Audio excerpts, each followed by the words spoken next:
My name is Millie, and I'm 30 years old. I married my husband, who is 5 years older than me, 5 years ago. He works for a big company and is normally calm, patient, and kind. In our first year of marriage, we found out we were expecting our first baby, and I was very happy. But after I left my job because of pregnancy, my husband's attitude completely changed. One day, when I was really sick from pregnancy and couldn't get out of bed, I fell asleep until the afternoon. When my husband, Stephen, came home, I explained why I hadn't gotten up, but he became angry. He yelled, "What were you doing all day? You think I'm stupid? Morning sickness isn't a big deal. I'm tired after working all day, so hurry up and make dinner." From that day on, he started criticizing everything I did around the house. "Can't you even do this right? You're really stupid." He would say things like, "I don't know how you've survived. If you're this dumb, what can you even do?" If I ever tried to speak up or argue, he would curse and tell me to shut up. He didn't care about what I thought anymore. I was shocked, because my husband had changed so suddenly. At first, I thought it was just a bad day, and once the baby came, he would go back to being kind, but that didn't happen. Even after our child was born, he stayed the same. I still loved him and didn't want to believe our marriage was a mistake. Even though others would say I was being mistreated, I didn't see it that way. I thought it was my fault for not being good enough, and I was scared that he might leave me. 5 years went by, and we had 3 kids, but Stephen only gave me $500 each month for living expenses. We lived in company housing, so rent and bills were taken care of, but the money wasn't enough for food and other necessities. I started using my savings to cover the costs, but eventually, that ran out, and we struggled to get by. One evening, when I made a simple dinner because we didn't have enough money for more, he yelled, "What is this? Is this all you made for dinner? You're at home all day. Can't you cook something better?" When I told him I didn't have enough money for more ingredients, he responded angrily, "I give you money every month. It's your job to manage the house. You're just wasting my money." He didn't stop yelling. To make things worse, I found out that Stephen had been having an affair for years. At first, he kept it secret, but recently, he stopped hiding it altogether. Even though things were tough, I was still afraid Stephen would leave me. I realized that I had become completely controlled by him. Every day, I carefully watched his mood and tried to find comfort in watching my children grow. But even simple things like buying cute clothes for them were impossible because we didn't have enough money. When my mom friends invited me out for lunch or coffee, I couldn't afford to go. I didn't mind missing out on time with friends, but I felt bad for my children. Stephen would say that $500 was plenty for a housewife, but the other moms around me didn't seem to struggle. They always looked well-dressed and happy, and their children seemed happy too. I began to lose confidence and felt like it was all my fault, like I was a bad mother. One day, I made a bold decision. I talked to one of my closest mom friends about everything. She was shocked when she heard what I was going through and said, "None of this is your fault, Millie. Your husband is wrong. He's harassing you." I had never thought of it that way before. My friend told me, "You're not stupid or incompetent. You're a great mom." Her kind words gave me the courage to speak up to Stephen about needing more money. When I asked for a raise in the living expenses, he got angry. "What are you talking about? I'm giving you enough. Stop wasting my money." I explained, "The kids are getting older, and I need to buy things for them. Plus, I need money to spend time with their friends' moms." He shouted, "No way. You stay at home, take care of the kids, and do the housework. Don't talk to me like you're capable of more." The children started crying because of the yelling. I yelled back, "Shut up, you keep them quiet." Then, without even thinking, I said, "I want a divorce." I was surprised by my own words. I had never thought of divorce before. Stephen paused for a moment, shocked, but then he responded angrily, "Do you really think you can say that, you parasite?" He continued, "Fine, I'll be happy not to see your sad face anymore, but you need to give back the $500 a month I've been giving you. That's $6,000 a year, $30,000 over 5 years, and I want you to take care of the kids. Get that money ready if you want to leave." Then he left, just like he always did. I hugged my crying children, and I cried with them. The youngest was only 11 months old. I knew I couldn't afford to pay $30,000, but I also knew I needed to do something for the sake of my children. I love my children so much that I couldn't imagine being away from them, but I couldn't stand living with a terrible husband anymore. Feeling overwhelmed, I finally called my mom. After my dad passed away when I was in college, my mom had moved in with my brother and his wife, so I didn't feel like I could ask for her help. Even when things were tough, I didn't want to worry her, but when I told her everything over the phone, she was upset and started crying. She told me that my brother and his wife were also worried and that I should come to their house right away, but before that, she told me to gather evidence of Steven's affair. I started keeping track of his actions, like receipts for expensive gifts he bought for his lover and hotel records showing they stayed together. It was easy to gather evidence because he left everything lying around. My mom hired a lawyer to talk to Steven. He refused the divorce and said he wanted to keep custody of the children. I realized this would take a long time, so I decided to get ready to leave with my children and go to my brother's house. But then we learned that Steven had stomach cancer. Thankfully, it was caught early and could be treated with surgery. He went to the hospital to get treatment. Life without him at home was peaceful. I felt calm, and my children seemed happier too. Seeing them like this, I knew for sure that I needed to get a divorce. I had no regrets about leaving Steven, even though he said his cancer was caused by the stress from my actions. I was determined to raise my children on my own and make them happy. Then, unexpectedly, Steven softened and said he was willing to divorce me. It seemed that after learning about his cancer, he realized he wanted to start over and live a different life. He felt like he had a second chance and wanted to let go of everything unnecessary, including his family. Even in this situation, it was all about him. I didn't care what he said about me, but when he said the children were unnecessary, I was shocked. Still, I knew I couldn't waste this chance to divorce him. I quickly arranged everything before he could change his mind. He didn't seem to care about the children anymore, so I had him sign a pledge saying he would never see them again. It worked out for me. Even though I wouldn't get child support, he would pay a large amount of compensation, and I was also asking for compensation for his lover. Finally, I was able to divorce him. Steven was more concerned about what people would think, so he told his colleagues and neighbors that I left him when he got sick. It frustrated me how selfish he was, but more than anything, I was happy to be free from him. I left the house where we had lived for so many years, feeling happy and free. Soon after, I heard that Steven had married the lover he had been seeing for years. She worked with him at his office. I rented an apartment near my brother's house, where I raised my children with the help of my mom, brother, and his wife. I also found a job. Life wasn't easy, but I was much happier than before. 6 months later, my mom told me that she got a call from Steven's dad, asking, "Has something happened to Steven?" I called him back and learned that Steven had gotten divorced again. Fortunately, his cancer hadn't come back, and he was doing well. He was living a peaceful life with his new wife, but it seemed like he started harassing her too after a while. She immediately left the house and divorced Steven. She also made a scene at their company, telling everyone about his behavior, which caused him to quit his job. It seems that Steven moved out of the company housing, is now paying more money to his new wife, and has no money left. He's gone back to live with his parents. He's exhausted and says he wants to see his children and try to start over with her. His father, unable to watch him like this anymore, reached out to her. She felt so angry. She was finally free, but now Steven was showing up like a ghost. He had an affair for years, married someone else, then divorced her after 6 months. It was all his fault, but instead of feeling sorry, he wanted to come back and see the children. She couldn't believe it. Who does he think he is? She thought. Who's the parasite now? She controlled her anger and told him she never wanted to see him again, then hung up the phone.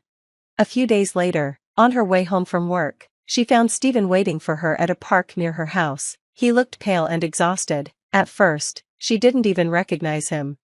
"Millie, I know now, you're the only one for me. The kids need a father, right? A lot happened, but let's start over. You must be struggling on your own. I can do the housework for a while." She couldn't believe it. "What do you mean, start over?" she snapped. "I could say that, but you don't have any right to say it. I don't want anything to do with you. I'm so much better off without you." Steven was shocked, and it was the first time she had ever talked back to him like that. She told him to leave. "I don't know how you found me, but if you keep coming near me, I'll call the police. Now go, goodbye." She left him standing there, even though she was scared and angry that he showed up out of nowhere. Seeing his face left her feeling much better. Since then, she and her children haven't seen him. The 4 of them are living peacefully and happily. She believes there's still so much more to experience in life, And she's determined to stay positive and work hard until her children grow up.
The last thing I expected at my father's funeral was to smile.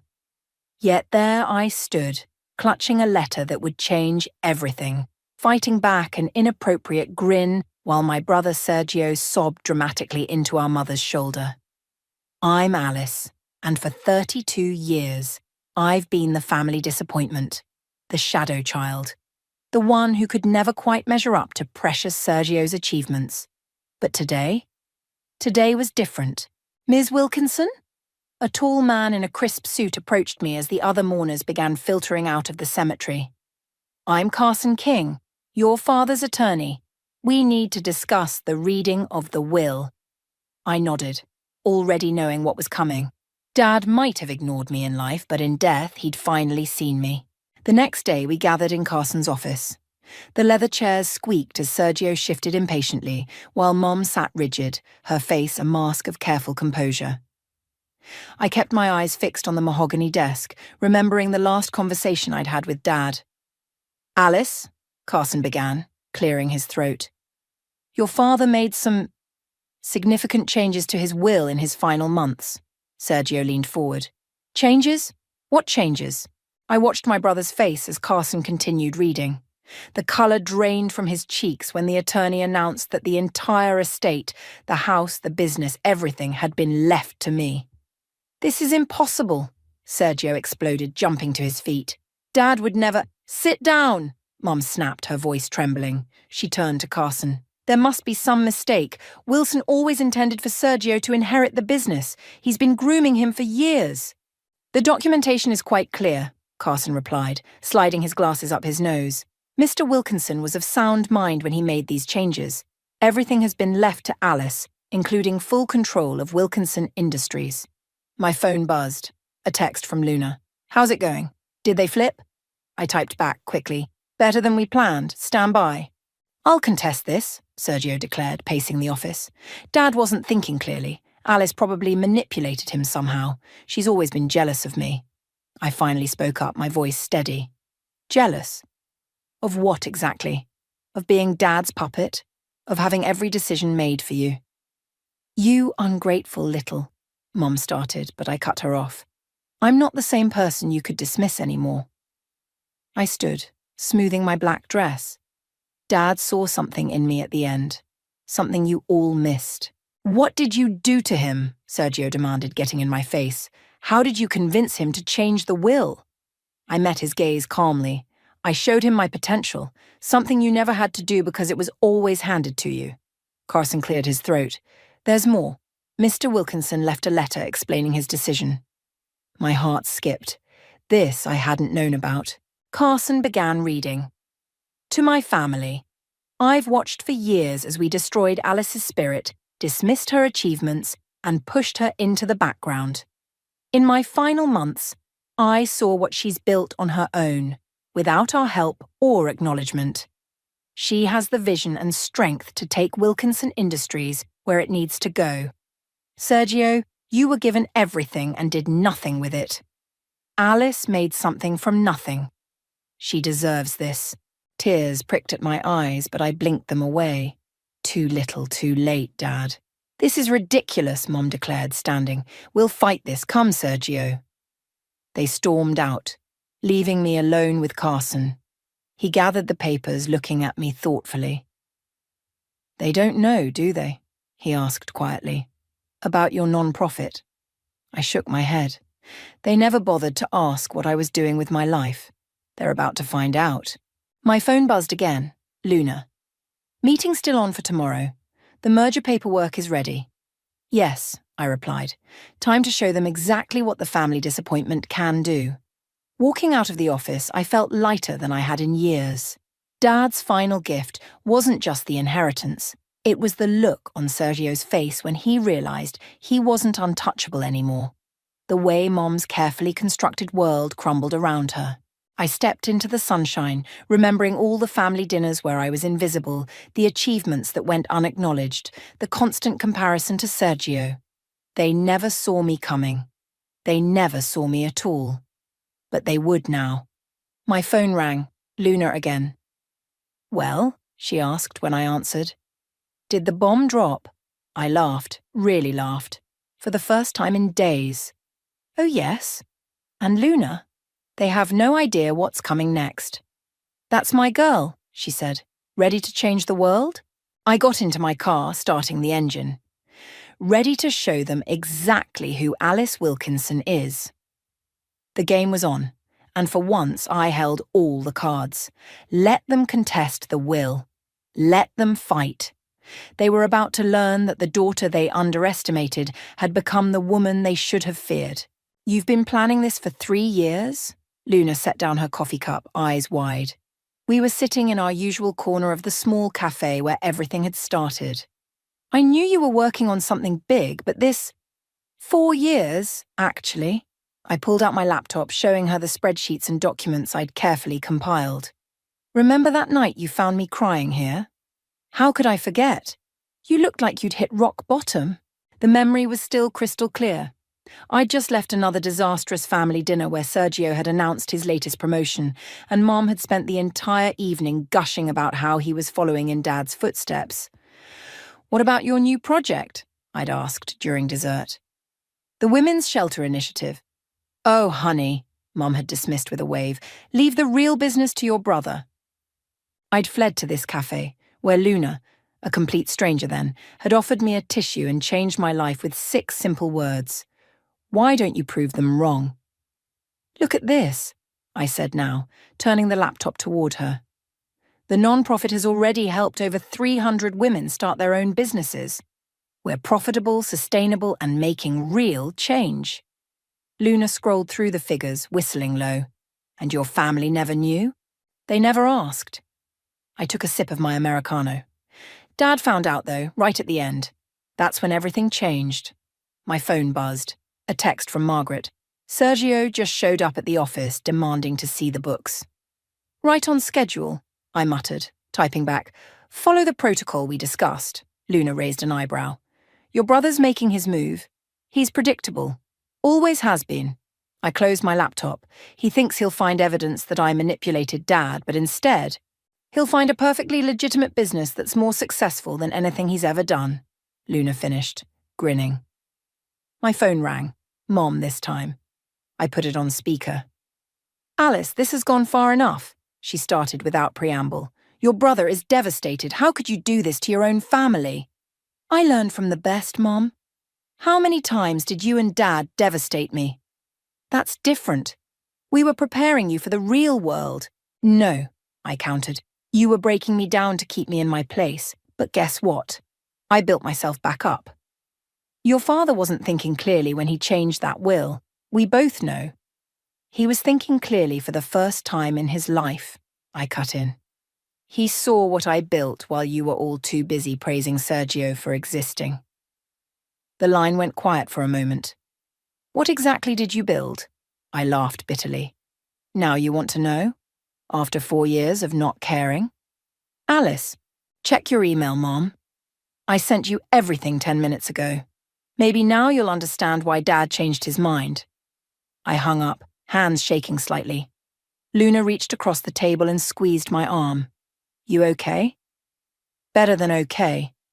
I pulled up another document on my laptop. Watch this.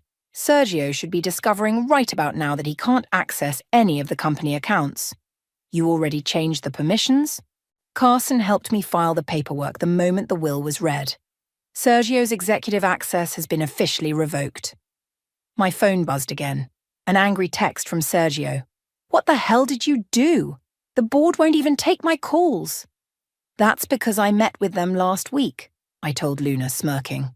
Showed them our plans for merging Wilkinson Industries with my non-profit. They were impressed. You brilliant, devious woman. Luna raised her coffee cup in a toast. To karma. To karma, I agreed, clinking my cup against hers. Another text from Margaret.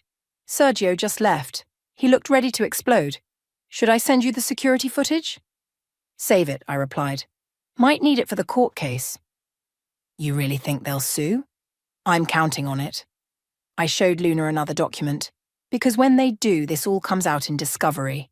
Every dismissive comment, every time they undermined me, every opportunity they gave Sergio while telling me I wasn't good enough. And your non-profit's success proves them wrong on every count. Luna nodded. But Alice, are you ready for how ugly this could get? I thought about all the family dinners spent in silence, all the achievements ignored, all the times I was told to be more like my brother. They made it ugly years ago, Luna. I'm just finally fighting back. My phone lit up with another call. Carson this time. Alice, they've filed the lawsuit. Are you ready to proceed with Phase 2? I met Luna's eyes across the table, seeing the same fierce support that had sparked this journey 4 years ago. Yes, I said firmly. Let's show them exactly what the family disappointment can do. The game was moving faster now, pieces falling into place. They thought they knew what they were fighting for, but they had no idea what they were fighting against. It was time to show them the power of the daughter they'd underestimated. The courthouse steps felt like a stage, and my family had always loved putting on a show. Sergio stood with his attorney, playing the part of the wounded son perfectly for the gathering reporters. Mom hovered nearby, dabbing at non-existent tears with a monogrammed handkerchief. Ready? Carson asked, adjusting his tie as we approached. I was born ready, I replied, then paused as I spotted a familiar face in the crowd. Luna? She pushed through the reporters wearing a sharp business suit I'd never seen before. Surprise! Margaret sent me, said you might need moral support. Ms. Wilkinson, a reporter shoved a microphone in my face. How do you respond to allegations that you manipulated your father into changing his will? Before I could answer, Sergio stepped forward. My sister took advantage of our father's declining health. I built a successful business that helps women escape exactly the kind of toxic family dynamics I grew up with. I cut in, my voice clear and steady. Dad saw that success and made his own choice. The reporters' cameras clicked frantically as Sergio's face reddened. You've always been jealous. Jealous? I laughed, the sound echoing off the courthouse columns. Of what? Being handed everything while I had to fight for scraps? That's enough, Mom intervened, grabbing Sergio's arm. We're family. We shouldn't... Family? I turned to face her. Was it family when you told the board members I was emotionally unstable last week? The reporters went silent. Mom's face paled. Oh, yes, I continued, pulling out my phone. I have the email right here. Should I read it out loud? Alice, Carson warned quietly. You're right, I nodded, putting the phone away. Save it for the judge. We filed into the courtroom, the tension thick enough to cut. Luna squeezed my hand before taking a seat in the gallery. I sat beside Carson, watching Sergio whisper frantically with his attorney. All rise, the bailiff called as Judge Martinez entered. The preliminary hearing began with Sergio's attorney painting a picture of a manipulative sister taking advantage of a dying father. I kept my face neutral even as my fingers dug into my palms under the table. Then it was Carson's turn. Your Honor, he began, standing. I'd like to present evidence of Ms. Wilkinson's business acumen and success prior to her father's death. He projected my non-profit's financial statements onto the courtroom screen. In 4 years, my client built an organization that has helped hundreds of women achieve financial independence. An organization that, I might add, is more profitable than any project her brother has managed. Sergio's attorney jumped up. Objection. Relevance? The relevance, Carson continued smoothly, is that Mr. Wilkinson Sr. made a sound business decision based on demonstrated capability, not manipulation. The judge leaned forward, studying the figures. These are impressive numbers, Ms. Wilkinson. Thank you, Your Honor, I replied. We're particularly proud of our 92% success rate with small business startups. Success she kept hidden from her family, Sergio burst out. If she was so accomplished, why didn't she tell us? I did tell you, I said quietly, but my voice carried in the hushed courtroom. Every family dinner for 4 years. You were always too busy talking about yourself to listen. That's a lie. Actually, Carson interjected, we have video evidence from several family gatherings where Ms. Wilkinson attempted to discuss her work, only to be dismissed or interrupted. Mom's face went ashen. She remembered those dinners. She'd done most of the interrupting. Furthermore, Carson continued, we have documentation showing that Mr. Wilkinson Sr. spent his final months reviewing his daughter's business model and meeting with her team. His decision to change his will was made with full mental capacity and careful consideration. The judge nodded slowly. I've seen enough for today. Given the evidence presented, I'm denying the request for an emergency injunction. Ms. Wilkinson will retain control of the estate pending full trial. Sergio slumped in his chair. Mum's hands trembled as she clutched her purse. Outside the courthouse, Luna was waiting with a hug. You were amazing in there. It's not over, I reminded her, watching my family huddle with their attorney across the plaza. No, she agreed, but you drew first blood. My phone buzzed. Margaret again. Board meeting tomorrow. They want to fast-track the merger after seeing today's performance. I smiled, typing back, perfect. Send me the details. Alice! Mom's voice rang out. I turned to see her approaching alone, her perfect makeup slightly smudged. Please, can we talk?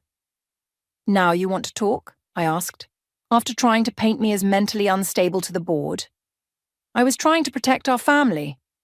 No, I cut her off. You were trying to protect your idea of family, the perfect son, the quiet daughter who knows her place. Well, guess what? That family doesn't exist anymore. I turned away, linking arms with Luna. Behind us, I heard Mom call out one more time, her voice breaking. What happened to my little girl?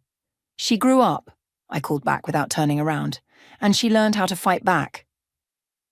The war wasn't over, but the first battle was mine, and I was just getting started.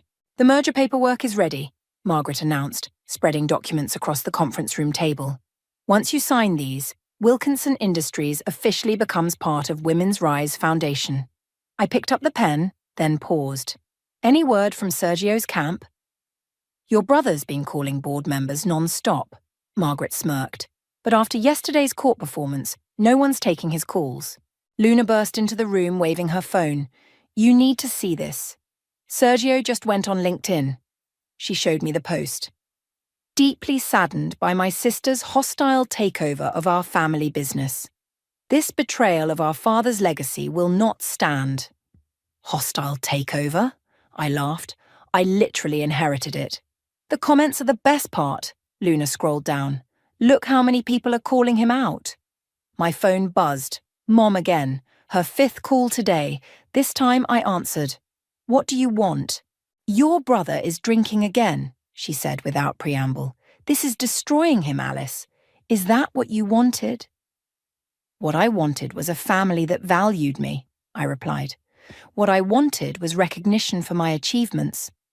What I got was years of being told I wasn't good enough. We never... Save it for the trial, Mom. I hung up and turned to Margaret. Let's sign these papers. As I put pen to paper, the office door burst open. Sergio stumbled in, clearly drunk, his tie askew. You can't do this, he slurred. This is my birthright. Sir, you need to leave, Margaret started, reaching for the security button. No, He lurched forward, grabbing for the papers. "I won't let you destroy everything Dad built." "Security's on their way," Luna announced, phone in hand. I stood, facing my brother. "Dad built this company by crushing everyone in his path. I'm transforming it into something that actually helps people." "By helping what? Poor women start craft businesses?" he sneered. "That's your big vision." "One of our clients just landed $1 million defense contract," Margaret interjected. "Another's tech startup was valued at $12 million last quarter." "This isn't about business," I said quietly. "This is about you finally facing consequences." Security arrived, taking Sergio's arms. He struggled, shouting, "You'll regret this. Mom and I will—" "Will what?" I cut him off. "Tell more lies. Try to paint me as unstable. That worked so well in court yesterday." As they dragged him out, his last words echoed, "Dad would be ashamed of you." "No," I called after him.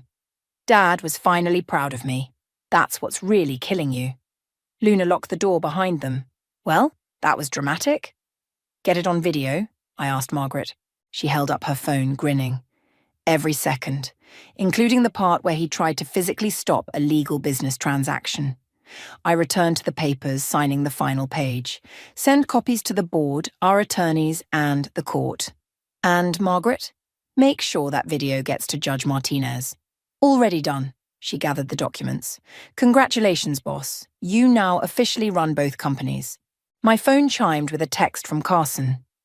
"Sergio's attorney just withdrew from the case, cited irreconcilable differences with the client." "They're unraveling," Luna observed, reading over my shoulder. "Good." I sat back down, pulling up the company's financial projections. "Now for phase 2. Margaret, how soon can we implement the new leadership structure?" "The board approved it this morning. We can announce the changes tomorrow." "Perfect." I showed them the org chart on my screen. "See these positions? All going to women who were told they weren't good enough, just like I was." "Sergio's going to lose it when he sees this," Luna warned. "Let him. Every tantrum, every drunk outburst, every angry social media post just proves I made the right choice." Margaret's tablet pinged. "Speaking of social media, your mother just posted something interesting." She showed us the post. "Sometimes the hardest thing is admitting you were wrong. Watching my daughter succeed despite our lack of support has opened my eyes. Sergio, it's time to let go." "Don't trust it," Luna said immediately. "It's a trap." "Of course it is," I agreed. "But it's also the first crack in her armor. She's realizing which way the wind is blowing." My phone buzzed again. An email from the board chairman. "Impressive work today. Your father would be proud. Dinner next week to discuss international expansion." I showed it to Luna, who squeezed my shoulder. "Look at you, changing the world." "Not changing it," I corrected. "Balancing it. One underestimated woman at a time." Margaret gathered her things. "Board announcement goes out at 9 tomorrow. Want me to send security to your place tonight?" "Sergio might try something else." I shook my head. "Let him try. Every mistake he makes just strengthens our position." As they left, I stood at my office window, watching the city lights come on. Somewhere out there, Sergio was probably drinking himself into a stupor, and Mom was realizing her perfect world was crumbling. But me? I was just getting started. The knock on my office door came just after sunset. I looked up to find Mom standing there, looking smaller than I remembered, her designer outfit slightly wrinkled. "Security let you up?" I asked, not moving from my desk. "I told them I was your mother." She stepped inside, clutching her purse like a shield. "They called Luna. She said it was okay." My phone buzzed. Luna's text read, "She's alone. Sergio's in rehab. Your call if you want to hear her out." "What do you want, Mom?" She sat down heavily in the visitor's chair. "I visited your women's shelter yesterday." That got my attention. "Why?" "I wanted to understand." She pulled out a tissue, dabbing at her eyes. "I met this woman there, Sarah. She told me how your program helped her leave her abusive husband, start a business, and she reminded me of myself 30 years ago." Mom's hands trembled. "Before I met your father." I leaned back, studying her face. Are you saying your father wasn't always... She paused. I gave up my own dreams to support his. Then I pushed Sergio to follow in his footsteps, and you to stay quiet, because that's what I thought we were supposed to do. Why are you telling me this now? Because you broke the cycle. She met my eyes. You did what I never could. My phone buzzed again. Margaret. Sergio's attorney filed for a continuance, claims rehab as the reason. Is he really in rehab? I asked Mom. She nodded. 3 days now, after he tried to break into your house last week. That was him? I'd assumed the attempted break-in was random. He was drunk. Again. I finally called an intervention service. She pulled out her phone, showing me photos of Sergio checking into a facility. He needs help, Alice, real help. And you think that excuses everything he's done? No. She straightened in her chair. That's not why I'm here. I'm here because I saw what you've built. Those women at the shelter, the businesses you've helped launch. You're doing something remarkable. Something you and Dad always said I couldn't do. We were wrong. The words hung in the air between us. I was wrong. My phone lit up. Luna again. You okay? Need backup? I'm fine, I typed back, then looked at Mom. What exactly do you want from me? Nothing. She stood, smoothing her skirt. I just wanted you to know that I see you now. And her voice cracked. I'm proud of you. The words I'd waited decades to hear felt hollow now. That's not enough, I said quietly. You can't just walk in here, say you're proud, and expect everything to be fixed. I know. She moved toward the door, then paused. But maybe it's a start. Before I could respond, Margaret burst in. Alice, we have a situation. Sergio's attorney just leaked documents to the press. What documents? Margaret handed me her tablet. Old psychological evaluations, from when you were a teenager. I scanned the headlines. Troubled teen to corporate takeover, the mental health history behind the Wilkinson family drama. Those were private, Mom exclaimed. How did they get them? You mean the records you kept in your home office? I looked up at her. The ones you showed the board last month? She paled. Alice, Save it. I turned to Margaret. Call Carson. Get our response ready.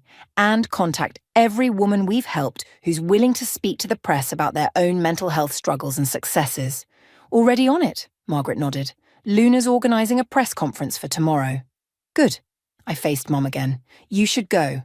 Let me help, she pleaded. I can make a statement, tell them I was wrong. Like you just told me? I shook my head. Too little. Too late, Mom. Way too late. After she left, I called Luna. You were right. It was a trap. Actually, Luna said slowly, I don't think it was. I think she really meant it. She just didn't know Sergio's attorney would do this. Doesn't matter. I pulled up the leaked documents on my screen. They want to talk about mental health. Let's talk about it. Let's show the world how many successful women have faced these struggles. Turn their weapon against them. Exactly. I started typing an email to our PR team. They thought these records would shame me? Watch me use them to inspire every woman who's ever been called unstable for standing up for herself. My phone buzzed with a message from an unknown number. Sergio. Hope you're ready for everyone to know how crazy you really are. I smiled, typing back. Oh, brother, you have no idea what crazy can do.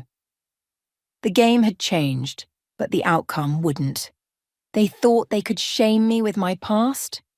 I'd use it to fuel my future and help countless other women do the same. Let the real battle begin.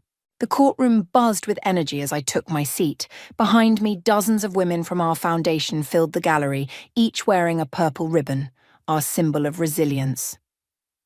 Quite a turnout, Carson whispered, arranging his papers.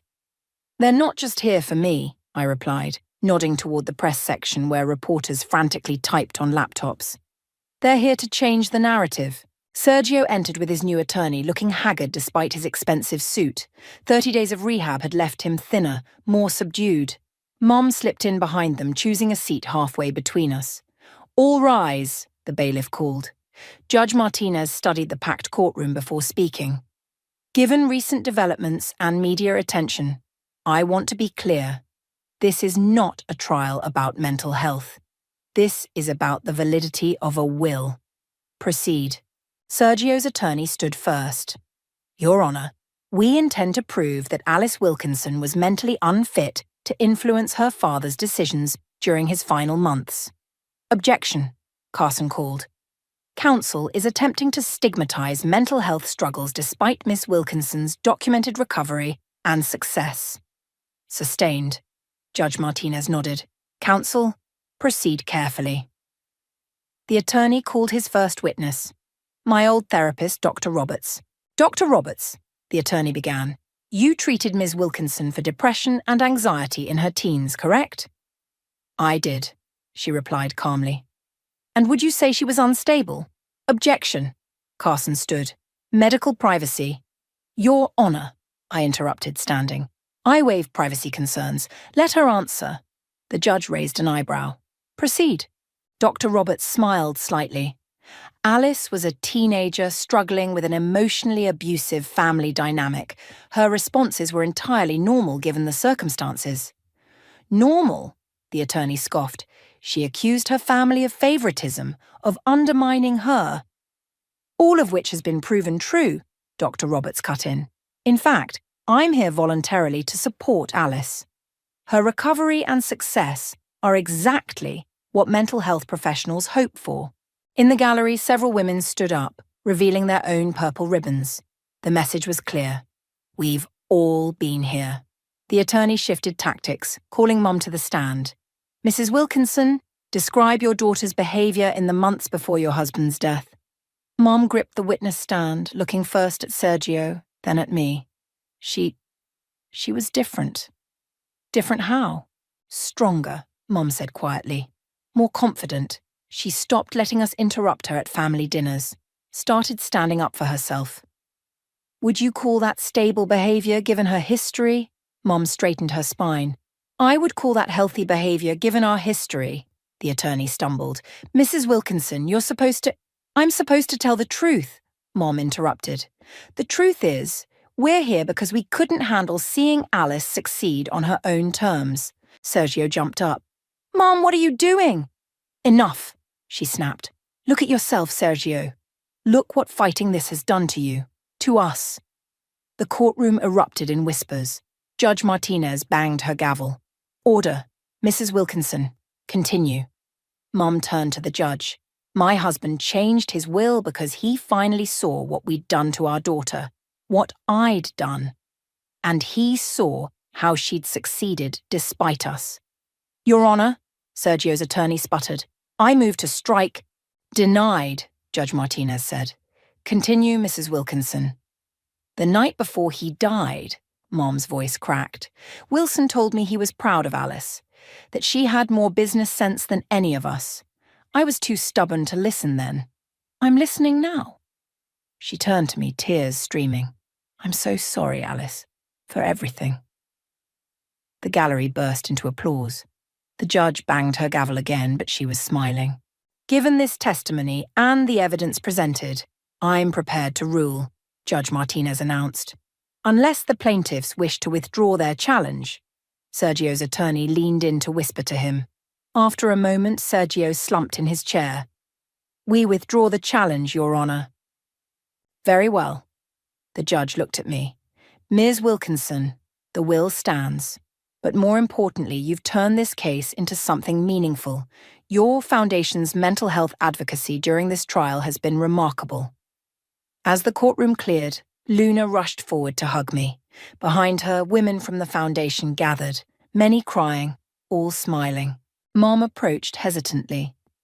Alice, that press conference you're planning tomorrow. Could I speak? Tell my story? Maybe help other mothers avoid my mistakes? I studied her face, seeing real remorse for the first time. I'll have Margaret call you. Thank you. She turned to leave, then paused. You know, your father was right.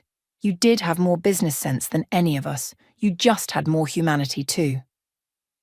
As she left, Luna squeezed my arm. You did it. You actually did it. We did it, I corrected, looking at the women around us. All of us. My phone buzzed. Margaret. CNN wants an interview. Time to tell your story. I smiled, typing back. No, time to tell our story. All of our stories. The war was over. Now the real work could begin. 3, 2, 1. The producer pointed at me as the red light blinked on. Welcome back to Morning America, the host smiled warmly. We're here with Alice, CEO of Women's Rise Foundation, and her mother Gwendolyn, sharing their story of family healing and female empowerment. The studio lights felt hot, but I stayed cool. 6 months after the trial, here we were, Mom and I, doing something I never thought possible. Working together. Alice, your foundation has helped over 1,000 women since the merger, the host continued. What's been the most rewarding part? Watching women discover their worth, I replied. Every time someone realizes they're capable of more than what they've been told, it heals a piece of my own past. Gwendolyn, as someone who initially opposed your daughter's work, what changed your mind? Mom straightened in her chair.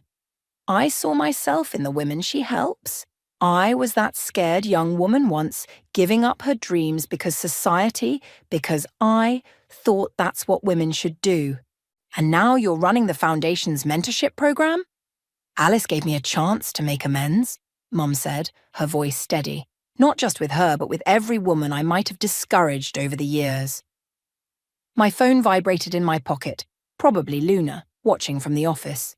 The interview continued as planned until the host dropped an unexpected bomb.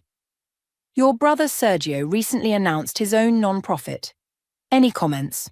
I kept my face neutral. Yes, he's starting a rehabilitation program for executives dealing with addiction and mental health issues. We're actually collaborating on some initiatives. The host leaned forward. After everything that happened, you're working together? Family is complicated, I said carefully, but healing is possible when people are willing to change. After the interview, Mom and I headed to the foundation's new headquarters, the renovated Wilkinson Industries building. You handled that question about Sergio perfectly, she said as we rode the elevator. Well, he's actually doing good work now. Who knew hitting rock bottom would be the best thing for him? The elevator opened to reveal Luna waiting with champagne. You both killed it. The social media response is insane. Show me, I said, following her to the conference room where Margaret had set up a viewing party for the staff. Look at these comments, Luna scrolled through her tablet. Finally, a real story about women supporting women. Watching Alice and her mom heal their relationship gives me hope. This foundation saved my life. Speaking of saving lives, Margaret interrupted, entering with a stack of papers.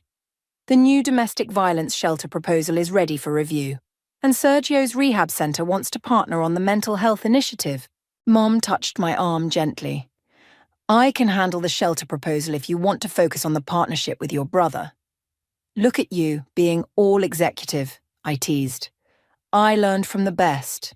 She smiled, then grew serious. Alice, about the family beach house. What about it? I think we should turn it into a retreat center for the foundation, a place where women can go to heal, plan their futures. Mom. I stared at her. The beach house had been her pride and joy, her status symbol. It's time, she said firmly. Those women need it more than I need to impress the country club set. Luna wiped away a tear.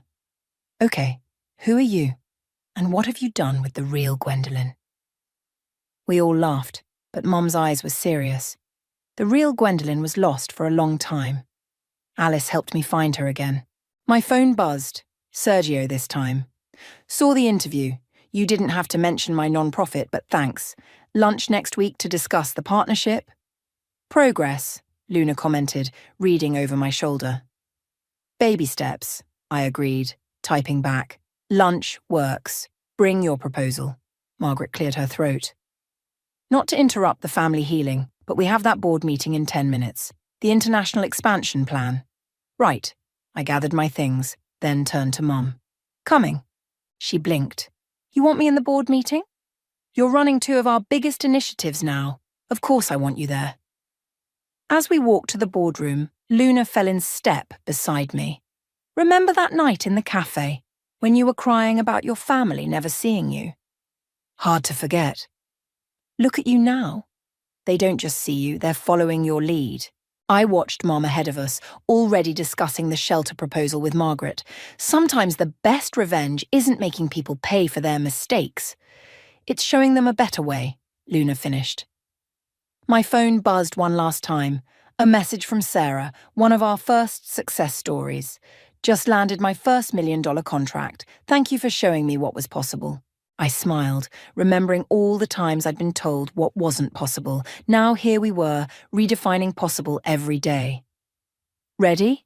Mom held the boardroom door open. Ready, I nodded, stepping into the next chapter of our story, not just mine anymore, but ours. All of ours. The autumn breeze carried the scent of coffee from the little cafe where everything had started. Luna sat across from me at our usual table just like that first night, but everything else had changed. Full circle, she said, sliding a newspaper across the table. Have you seen this? I glanced at the headline. Women's Rise Foundation named most influential non-profit of the year. Margaret's already framed 3 copies. I laughed. But that's not why I asked you here. Oh? Luna raised an eyebrow. I pulled out a folder. Remember how you found me crying here, told me to prove them wrong?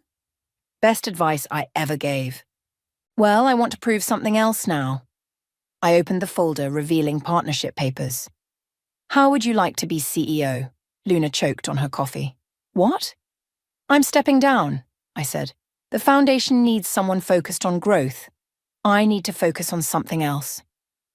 Alice, this is your baby. You built this. We built this, I corrected. You, me, Margaret, all the women we've helped, and now I want to build something new. I showed her another document. Plans for a political action committee focused on women's economic rights. Holy shit, Luna whispered, scanning the details. This is huge. Bigger than us? I nodded. But first, I need to do something else. Come with me? We drove to the cemetery where Mom and Sergio were already waiting by Dad's grave. It was the first time we'd all been here together since the funeral. You sure about this? Sergio asked as I placed a folder on Dad's headstone. He should see it, I replied. The final numbers. Mom opened the folder, revealing the foundation's annual report. 10,000 women helped, 48 million in grants distributed, 300 new businesses launched. And 1 family rebuilt, Sergio added quietly. I turned to him. How's the rehab center doing? 28 executives graduated from the program last month. Turns out there are a lot of people struggling under the weight of expectations. Speaking of expectations, Mom interjected, have you told Luna your other news? Luna looked between us. What other news? I pulled out one final document. Remember that woman we helped last year? The one who designed the solar-powered water filtration system? The one nobody would fund because she was too young and female? Yeah, why? We just bought her company. All the patents, all the technology. She's going to help us bring clean water to communities around the world. Under the foundation? Luna asked. Under you, I corrected, if you accept the CEO position. Sergio cleared his throat. And I've got some contacts in developing markets who could use this technology. If you're interested in a partnership. Look at you, being all collaborative, I teased. Yeah, well, he shrugged. Turns out helping people feels better than fighting them. Mom wiped away a tear. Your father would be so proud, not just of the success, but of how you've all grown. Even you, Mom, I said softly. The shelter program you're running has saved hundreds of lives. Because you showed me it was possible, she replied. You showed all of us. Luna cleared her throat. So about this CEO position, say yes, Sergio urged. Alice needs to focus on getting into politics. Someone has to change the laws that keep women down. And that someone is my daughter, Mom said proudly. I placed my hand on Dad's headstone. I used to think revenge meant making you all pay for how you treated me. But real revenge was showing you a better way. Making you part of something bigger than yourselves. Karma works in mysterious ways, Luna agreed, then straightened her shoulders. All right, I accept, but on one condition. Name it. We turn this cafe into our first international headquarters. Where it all began, I laughed. Already done. Bought it last week. Mom linked her arm through mine as we walked back to our cars. You know, for someone who started out wanting revenge, you've created something remarkable. We all did, I corrected. Even Dad in his own way. His last decision gave me the power to change things. And now? Sergio asked. I looked at Luna, already on her phone planning the foundation's next phase. At Mom, who'd found her voice helping other women find theirs. At Sergio, using his experience to help others heal. Now we keep going, keep building, keep proving that the best revenge isn't about destroying people. It's about transforming them, Luna finished. My phone buzzed. Margaret. Conference call with the UN in 10 minutes. Ready to change the world? I smiled, typing back. Already did. Now let's do it again.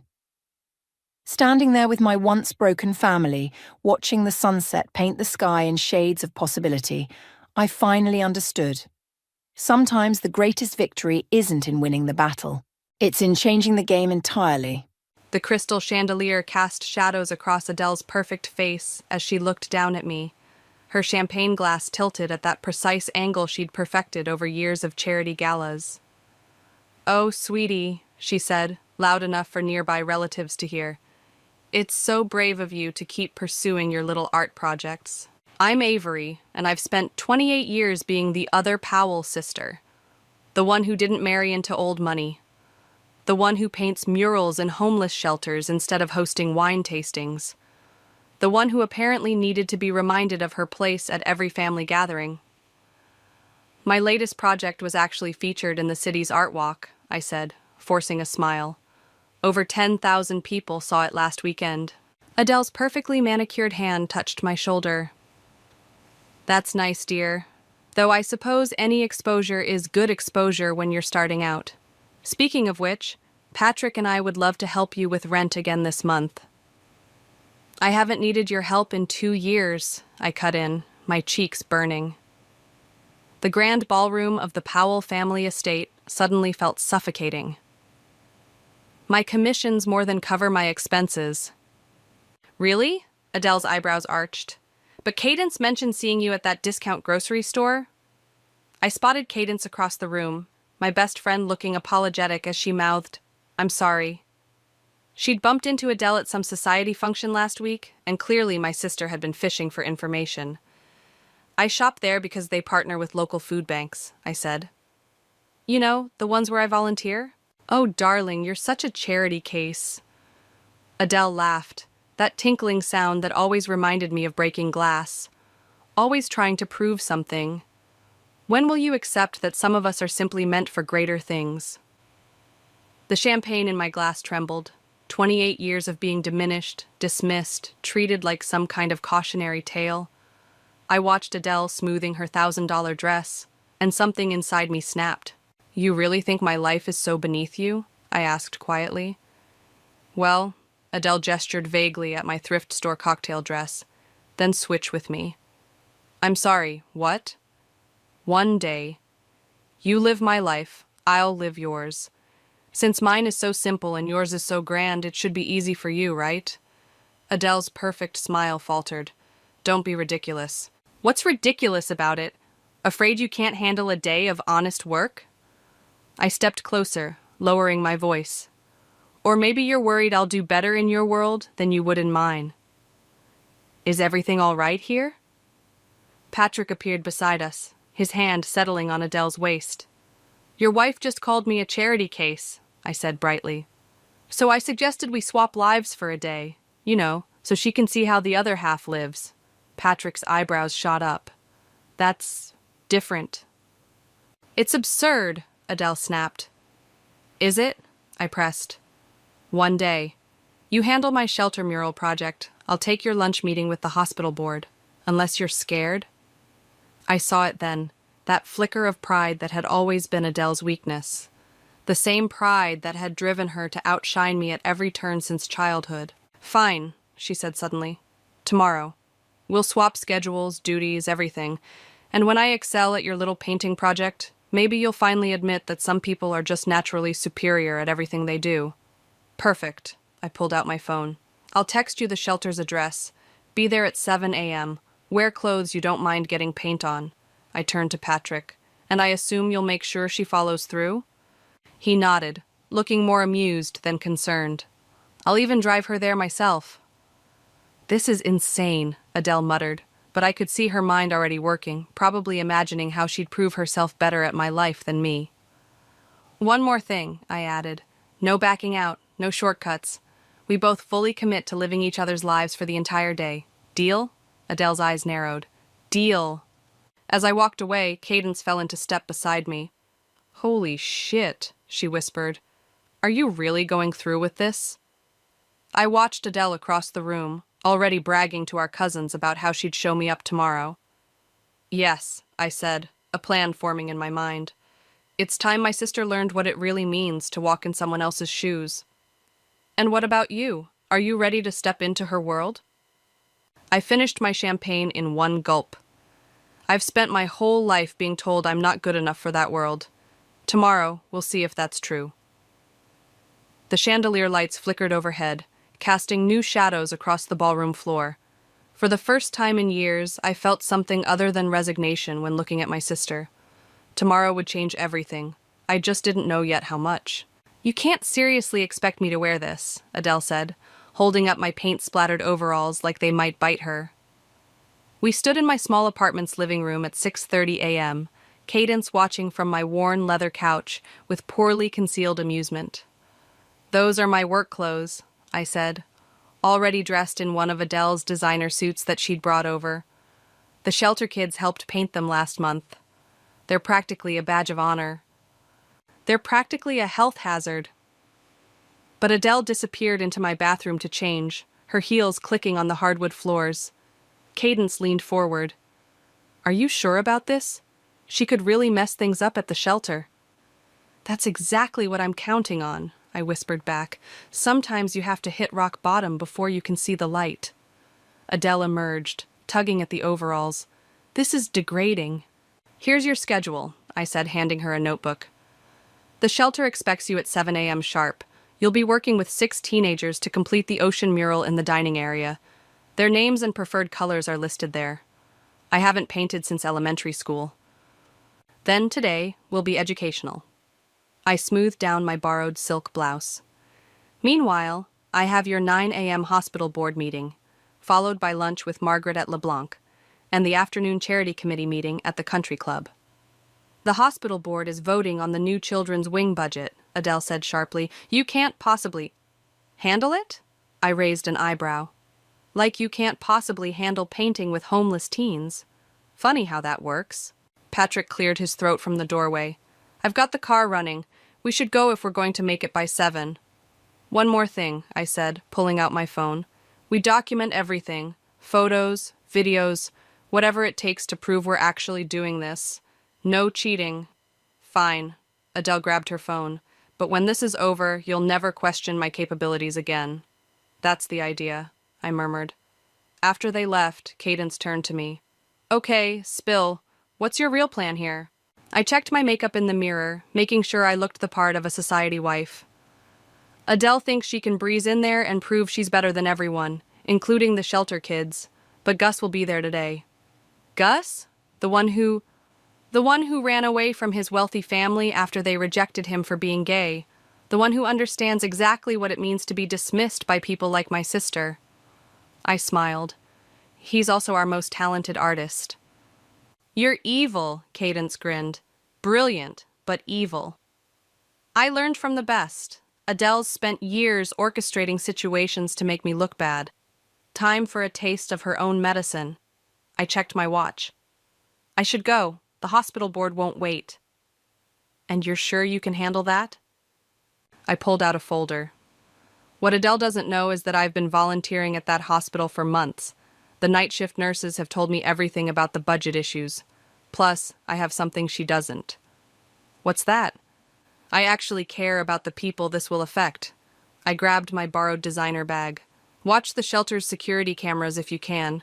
I have a feeling today's art session will be educational. Wait, Cadence called as I reached the door. What if this backfires? What if she actually does well? I paused, thinking about the text I'd sent Gus last night, explaining everything. Trust me, I said. By the end of today, either Adele will learn some humility, or I'll learn I've been wrong about her all along. Either way, something's going to change.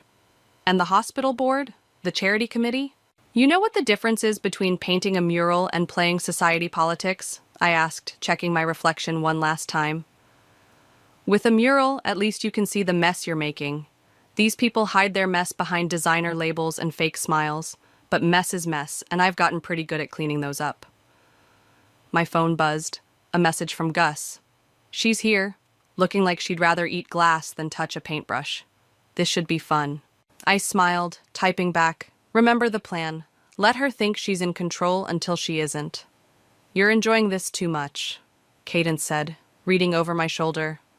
Maybe, I admitted, but sometimes the only way to teach empathy is to force someone to live in another person's world. Adele's about to learn that her perfect life isn't the only one that matters.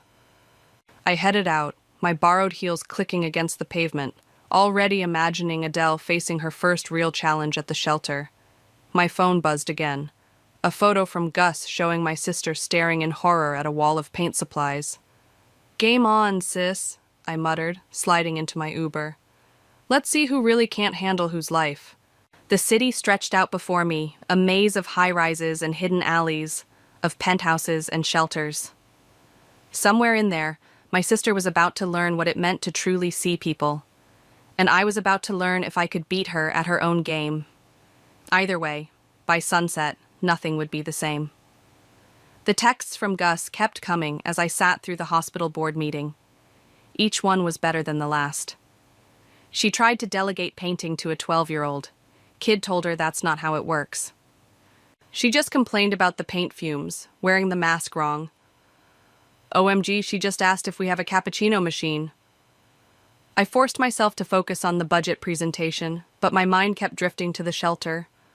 The live security feed on my phone showed Adele standing awkwardly before the half-finished ocean mural, surrounded by teenagers who clearly weren't buying her attempted authority.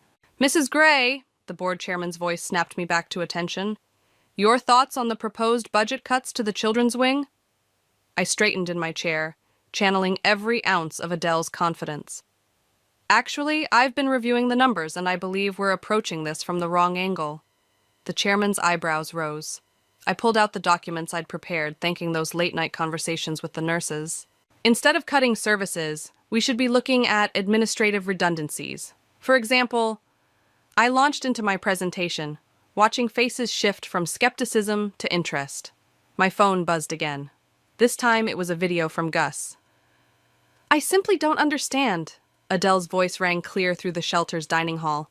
Why can't we just hire professional painters? Because this isn't about the painting, Gus's voice replied off-camera. It's about giving us a voice, a way to show we exist. But surely there are more efficient... Efficient? The camera panned to show Gus stepping forward, paint-stained hands on his hips. Let me tell you about efficient, Mrs. Gray. My parents were all about efficiency. When I came out, they efficiently packed my bags, efficiently closed my bank accounts, and efficiently erased me from their lives. This mural? It's not about efficiency. It's about being seen. The video ended there. I smiled, tucking my phone away as the board members discussed my proposal. Gus was doing exactly what I'd hoped, making it personal. Another text. She's actually picking up a brush now, looking terrified. The board meeting ended with a unanimous vote to explore my alternative budget proposal. As I gathered my things, the chairman approached. Remarkable presentation, Mrs. Gray. I don't think I've ever seen you so passionate about the details before. I channeled Adele's signature laugh. Sometimes we need a fresh perspective. My phone lit up with a new video. This time, Adele was actually painting. Her designer watch safely stored away, sleeves rolled up. A young girl was guiding her hand, showing her how to blend colors for the ocean waves. See?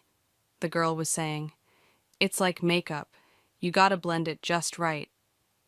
I never thought of it that way, Adele replied, her voice softer than I'd heard it in years. Yeah, well, there's a lot of things people don't think about until they have to, Gus said off camera. like where to sleep when it's raining, or how to make $3 last 2 days. The camera caught Adele's flinch, the way her hand hesitated over the wall. Is that what happened to you? Nah, Gus replied. I got lucky. Found this place. Found Avery. Some kids don't. Another text followed. She's been quiet for the last hour, actually working. Something's happening here. I headed to LeBlanc for Adele's lunch meeting, but my mind was at the shelter. I'd known Gus would be the key, someone from Adele's world who'd seen the other side, someone who could bridge that gap. My phone chimed again. This time it was from Adele herself. How do you do this every day? I typed back, do what? Listen to their stories, help them, not break down. Who says I don't break down? There was a long pause before her response. The ocean still looks terrible. It's not about the ocean. I'm starting to get that. I smiled, tucking my phone away as I entered LeBlanc. Margaret was waiting, eyeing me with the practiced scrutiny of a society maven. Darling, she air-kissed my cheeks. That suit is absolutely you, though I could have sworn Adele wore it last month. Good fashion deserves an encore, I replied smoothly, sitting down. My phone buzzed one final time. The photo showed Adele sitting cross-legged on the floor with the teenagers, her perfect hair messy with paint, actually laughing at something Gus had said. Everything all right? Margaret asked, noting my expression. Perfect, I replied, tucking the phone away. Just perfect. The maître d' approached with menus, and I straightened my shoulders. I had my own performance to maintain, my own lessons to teach. But somewhere across town, my sister was learning that some walls aren't meant to be maintained. They're meant to be painted over, transformed into something new. And sometimes the most important transformations happen when you least expect them. So tell me, darling, Margaret swirled her wine glass, how is the new pediatric wing campaign coming along? The hospital board meeting must have been illuminating. The way she emphasized that last word made it clear. She knew something was off. I took a careful sip of water, buying time. Actually, we made excellent progress today. The board unanimously approved exploring my alternative budget proposal. Margaret's perfectly penciled eyebrows arched. Did they now? How unexpected.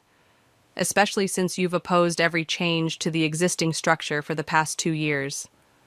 Damn, I hadn't known that detail about Adele. Sometimes we need to challenge our own perspectives, I said smoothly.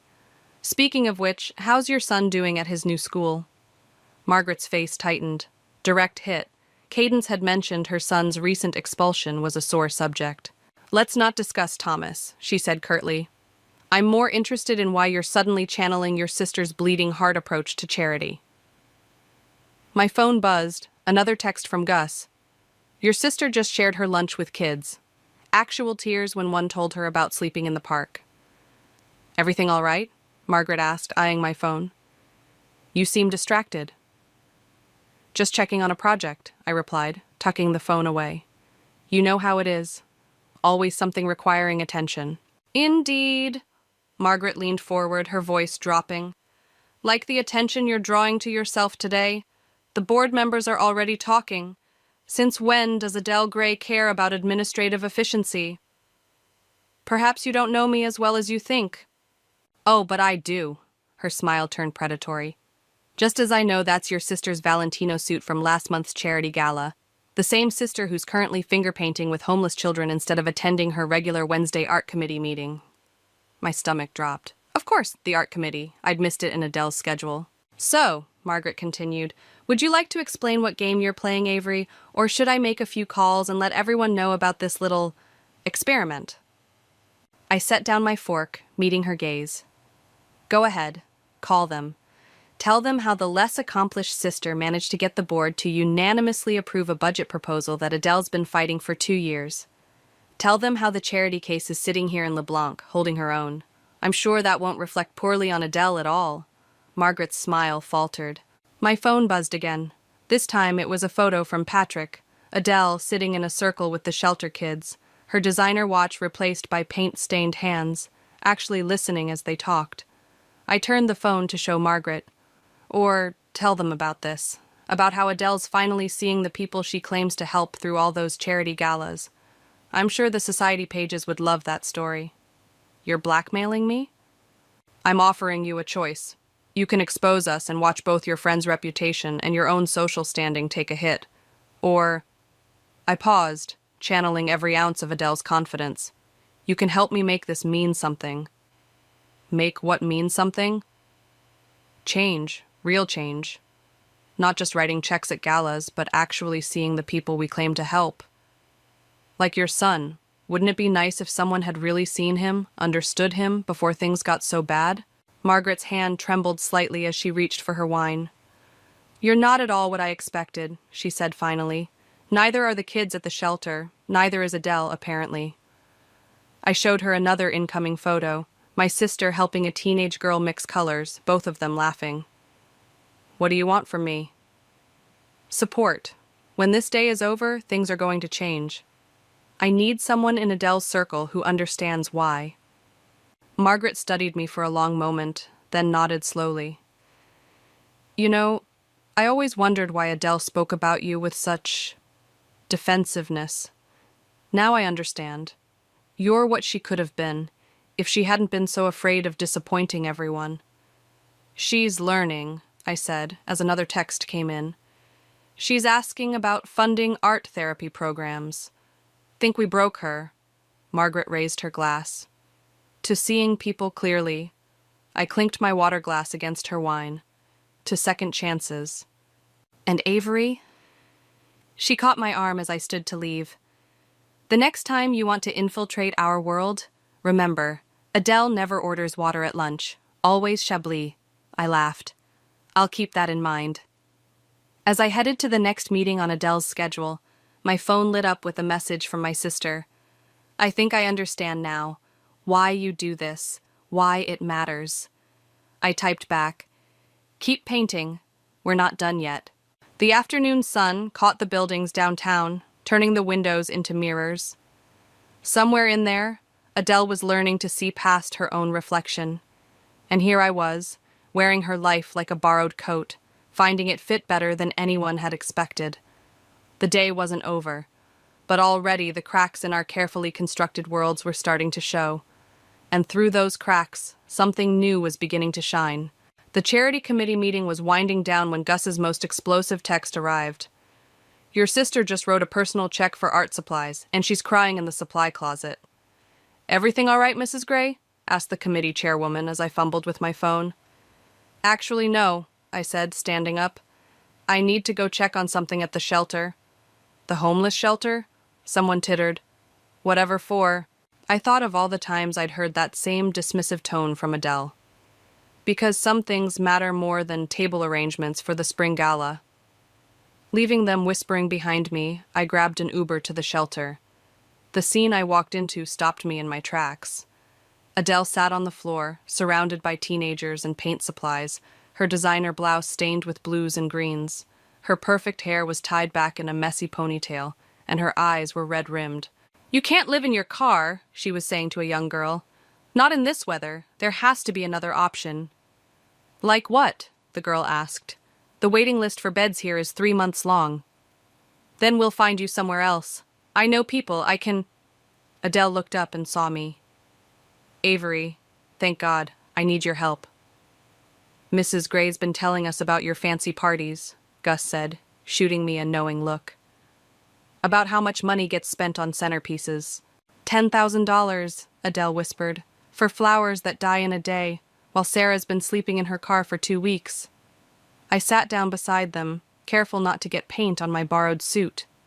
The mural's looking good. The mural doesn't matter, Adele burst out. How can you stand it? Knowing all this is happening while people like me, people like I was, just keep planning parties and pretending none of this exists?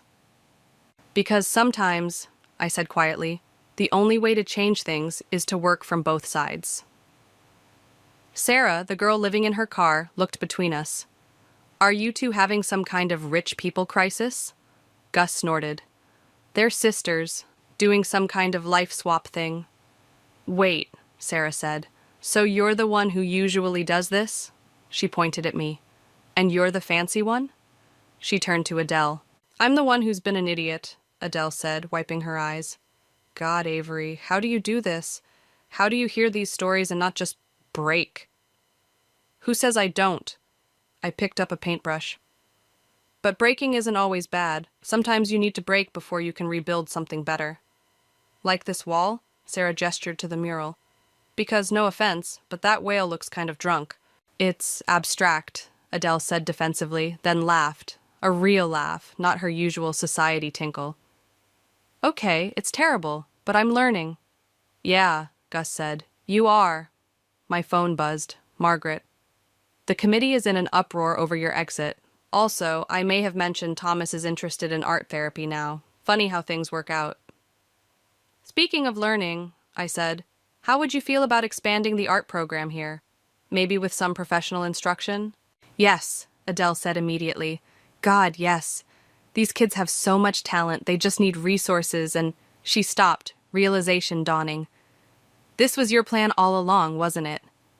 What plan? Sarah asked. My sister, Adele said, just pulled off the most elaborate intervention I've ever seen. Did it work? I asked softly. Adele looked around at the paint-splattered teens, at the mural with its wobbly whale, at her own stained hands. I can't go back, she whispered. I can't just go back to pretending. Good, Gus said, because we need more people who refuse to pretend. Also, Sarah added, we need someone to fix that whale. It's seriously depressing. We all laughed, and for the first time in years, I saw my sister's real smile, not the practiced one she wore at parties, but the one I remembered from when we were kids, before society expectations had built walls between us. I have one condition, Adele said, turning to me. You have to stop pretending, too. Pretending what? That you're less than them, less than me. You walked into my world today and owned it. The board members are still talking about your presentation. Sounds like you two have a lot to figure out, Gus said, standing up. But first, can we please fix that whale? It's starting to look like it's having an existential crisis.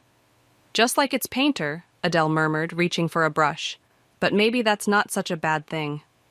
My phone buzzed one last time. Patrick. The hospital called. They want to fast-track the new budget proposal. Whatever you two are doing, keep doing it. I looked at my sister, covered in paint, and finally seeing clearly. Oh, we will, I said. We definitely will. The sun was setting when Patrick arrived at the shelter, casting long shadows across our nearly finished mural. He stood in the doorway, taking in the scene, his perfectly polished wife sitting cross-legged on the floor, teaching Sarah how to blend colors, while I organized an impromptu art supply inventory with Gus. Well, he said, this is different. Patrick!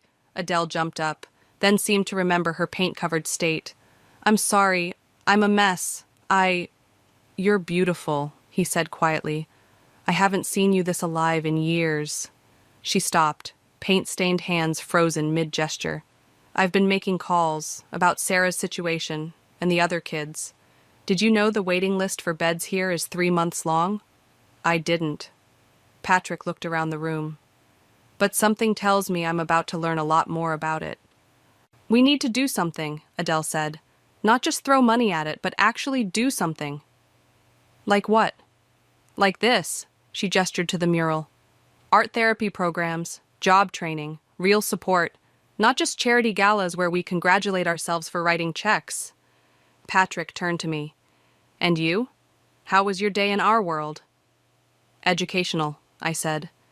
Your wife's friends are… interesting. Terrifying, you mean? Adele corrected. God, was I really like that? That dismissive? Speaking of dismissive, Patrick pulled out his phone. The hospital board called. They're implementing your budget proposals immediately, Avery. Apparently, you made quite an impression. What proposals? Adele asked. The ones your sister designed to save the children's wing while cutting administrative waste. The same proposals you've been fighting for 2 years. Adele's eyes widened. You did that? In one meeting? Turns out, I said, when you actually care about the outcome more than the politics, people listen. Mrs. Gray? Sarah approached tentatively. We're ready for the final touches on the whale. You promised to help. Go, Patrick said. I need to talk to your sister anyway. As Adele followed Sarah back to the mural, Patrick turned to me. You planned this whole thing, didn't you? Not all of it, I admitted. I didn't expect her to actually care. You don't give her enough credit, or maybe we haven't given her enough chances. He watched his wife laugh with the teenagers. She was different when we first met, you know, before society expectations and family pressure crushed her real self. And now? Now I'm seeing that girl again, the one who used to paint for fun, who wanted to change the world. He smiled. Thank you for that. Don't thank me yet, I said. The day's not over. Actually, Gus interrupted, it kind of is. Shelter's closing in 10 minutes. Adele looked up from the mural, panic crossing her face. But what about Sarah? Her car? Already handled, Patrick said. I called in a favor. There's a room at the women's shelter across town. Cars waiting outside to take her. Sarah's eyes filled with tears. Really? Really, Patrick confirmed. And tomorrow we're going to start working on a more permanent solution. See? Gus nudged me. Sometimes rich people can be useful. I heard that, Adele called, adding final touches to the whale. And you're right. We can be useful when we actually try. She stepped back, surveying the mural. It's still not perfect. It's not supposed to be, I said. It's supposed to be real. As the kids started cleaning up, Patrick pulled me aside again. There's one more event on Adele's schedule, the sunset cocktail party at the country club. I know, I should get changed. Actually, he smiled, I think it's time for the real Adele to make an appearance, paint stains and all. Adele overheard and froze. You can't be serious. Margaret and the others would see exactly who you've chosen to be, I finished, unless you're not ready for that. She looked down at her paint-covered overalls, then at Sarah packing up her few belongings for the women's shelter, and finally at the mural, imperfect but somehow more beautiful for its flaws. You know what? She said. I think I am ready, but only if you come with me, both versions of us exactly as we are. Both versions? Gus asked. My sister in her borrowed designer suit, showing she belongs in any world she chooses, Adele said, and me in my paint-stained clothes, finally being real. The society pages will explode, Patrick warned, but he was smiling. Good, Adele and I said simultaneously. As we headed for the door, Sarah called out, Hey, rich people, we turned. Thanks, she said simply, for seeing us. Adele's eyes welled up again. Thank you for helping me see myself. Outside, the sunset painted the sky in colors we'd spent all day trying to capture on the shelter walls. Patrick's driver held the car door open, trying not to react to Adele's appearance. Ready? I asked my sister. She squared her shoulders, paint-stained and proud. Ready to change everything. The country club valet's face was priceless when our car pulled up. Adele stepped out first, paint-stained overalls and all, head held high. I followed in her borrowed designer suit, and Patrick brought up the rear, looking entirely too amused. Mrs. Gray? The valet stammered. Is everything? Everything is perfect, Thomas, Adele said, handing him her keys. How's your mother doing? Still working 2 jobs to put your sister through college? The valet's mouth fell open. In all the years she'd been coming here, she'd never asked about his family before. Inside, conversation stuttered to a halt as we entered the sunset cocktail party. Margaret, bless her scheming heart, recovered first. Adele, darling, she air-kissed my sister's cheek, ignoring the paint smudges. How avant-garde, is this some sort of performance art? Actually, Adele said loudly enough for everyone to hear, this is what reality looks like. When you spend a day actually helping people instead of just talking about it at parties. The silence turned arctic. Patrick stepped forward. Honey, maybe we should... No, Adele cut him off. I need to say this. She grabbed a champagne flute from a passing waiter and clinked it with a spoon. Everyone, I have an announcement to make. Adele, a woman in Chanel whispered urgently, you're having some sort of breakdown. I'm having an awakening, Adele corrected. My sister taught me that today. All eyes turned to me. I straightened my borrowed Valentino and smiled. You all know my sister Avery, Adele continued, the one we've all politely dismissed as the family charity case. Well, today, she ran a hospital board meeting so brilliantly they're implementing her proposals immediately. The same proposals I've failed to push through for 2 years. Murmurs rippled through the crowd. Meanwhile, she gestured to her paint-stained clothes. I spent the day at her homeless shelter, where I met actual humans with actual stories that would break your hearts, if you ever bothered to listen. Darling, someone called out, perhaps you've had too much sun. I met a girl today who's been sleeping in her car, Adele's voice cracked, while we spent $10,000 on flowers for last month's gala. Do you know what $10,000 could do at that shelter? Margaret stepped forward. I think what Adele is trying to say is that I'm done, Adele finished. Done pretending, done playing these games.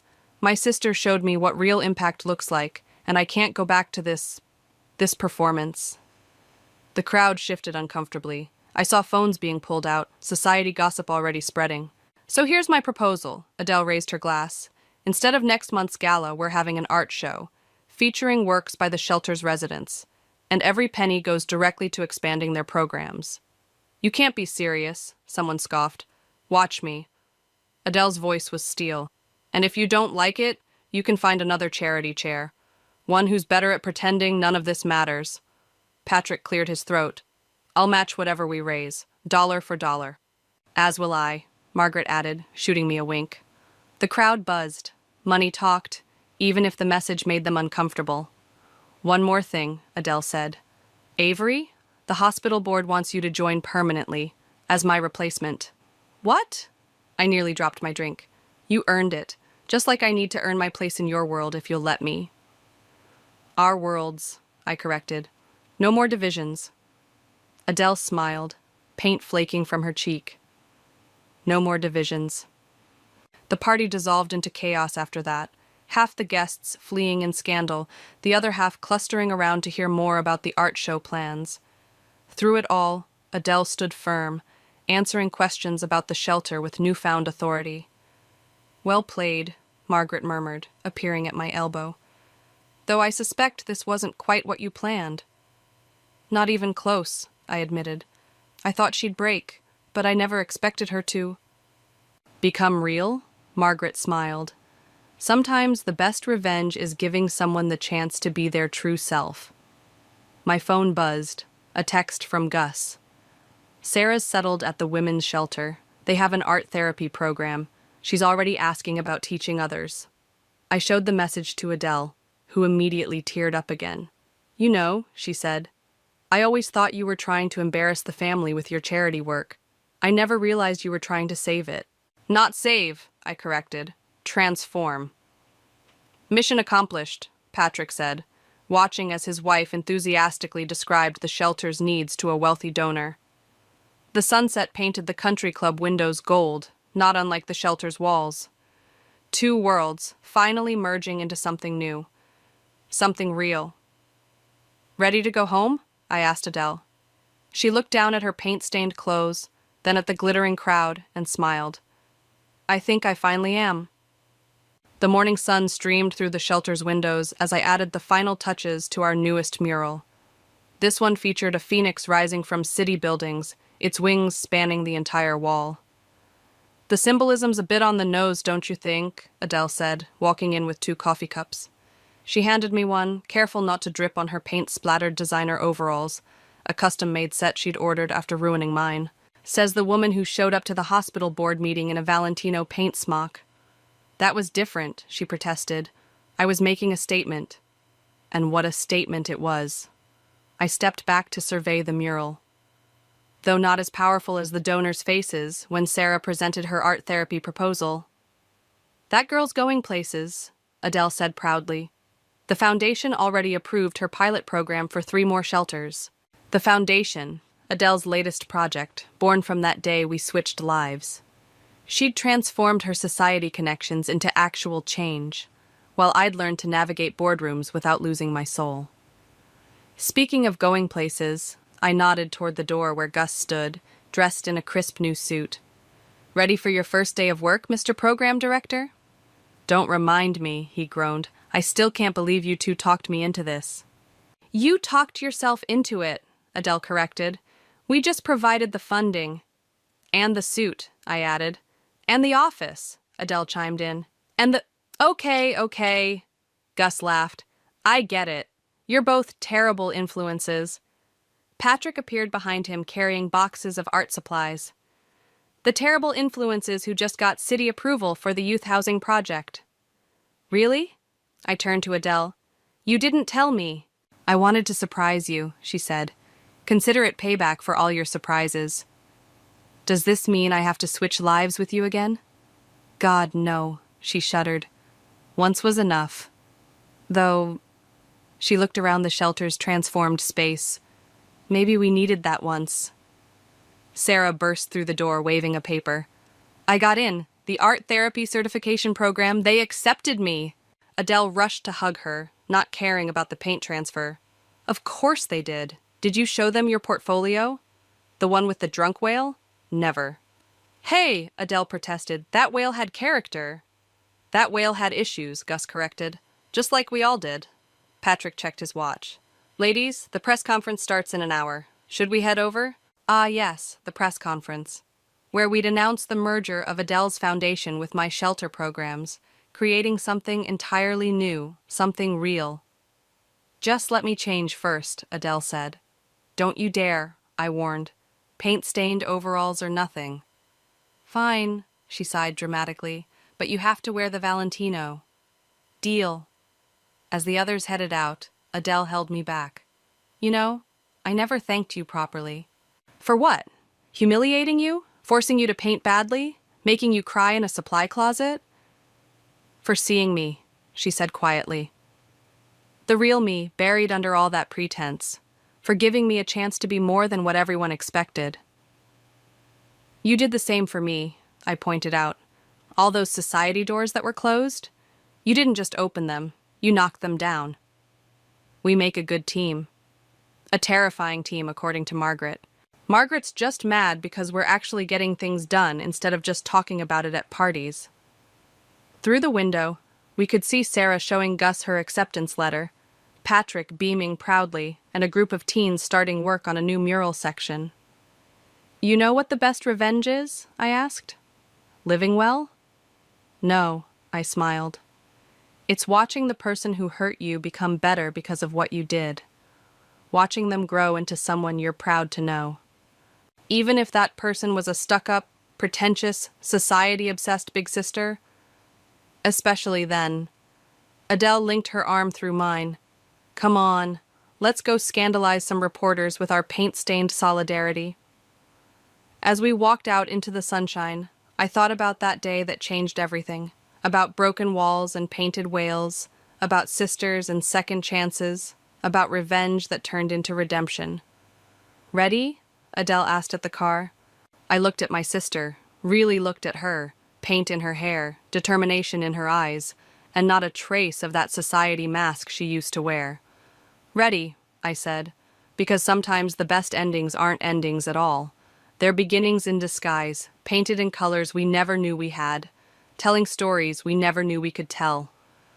And sometimes, just sometimes, those stories turn out better than any revenge we could have planned. I stood frozen in my childhood living room, staring at the wall of family photos that had once told our story.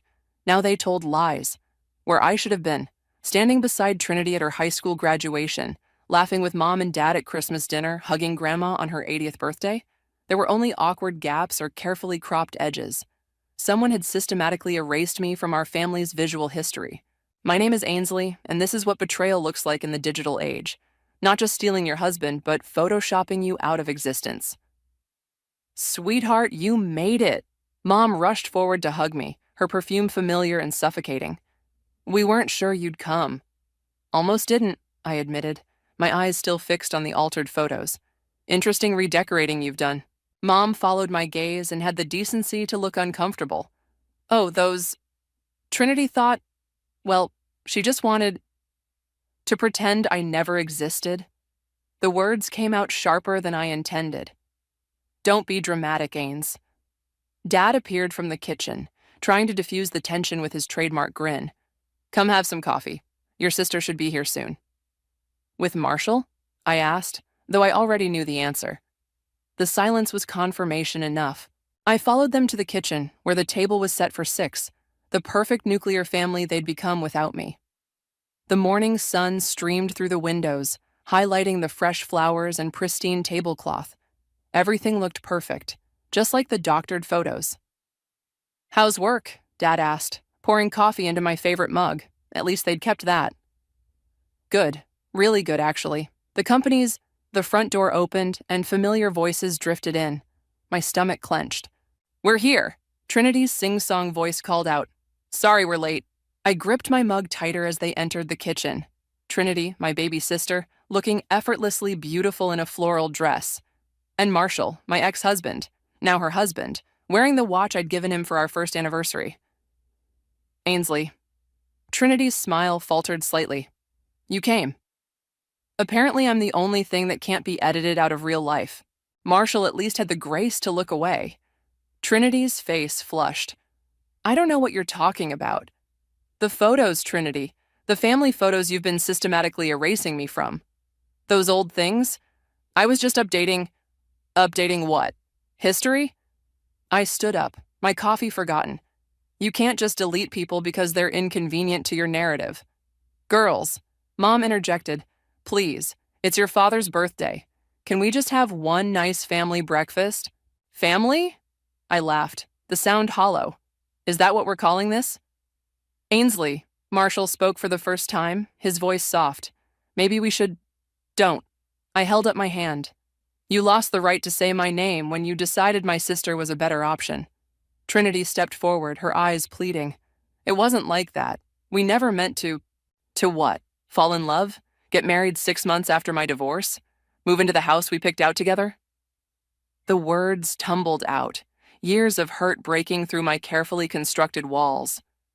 "There's something you don't know," Trinity started, glancing nervously at Marshall. But before she could continue, Dad's phone buzzed. He checked it, his face growing serious. "It's about Grandma," he said quietly. The room fell silent. Some things, it seemed, could still unite us, however briefly. "What about her?" Mom asked. Dad looked up, his eyes meeting mine first, then moving to Trinity. "She's asking for both of you. Says she needs to tell you something before..." He trailed off, but we all understood. Trinity's face paled. "Both of us?" "Together," Dad confirmed. I looked at my sister, really looked at her, and saw something I hadn't noticed before. Fear.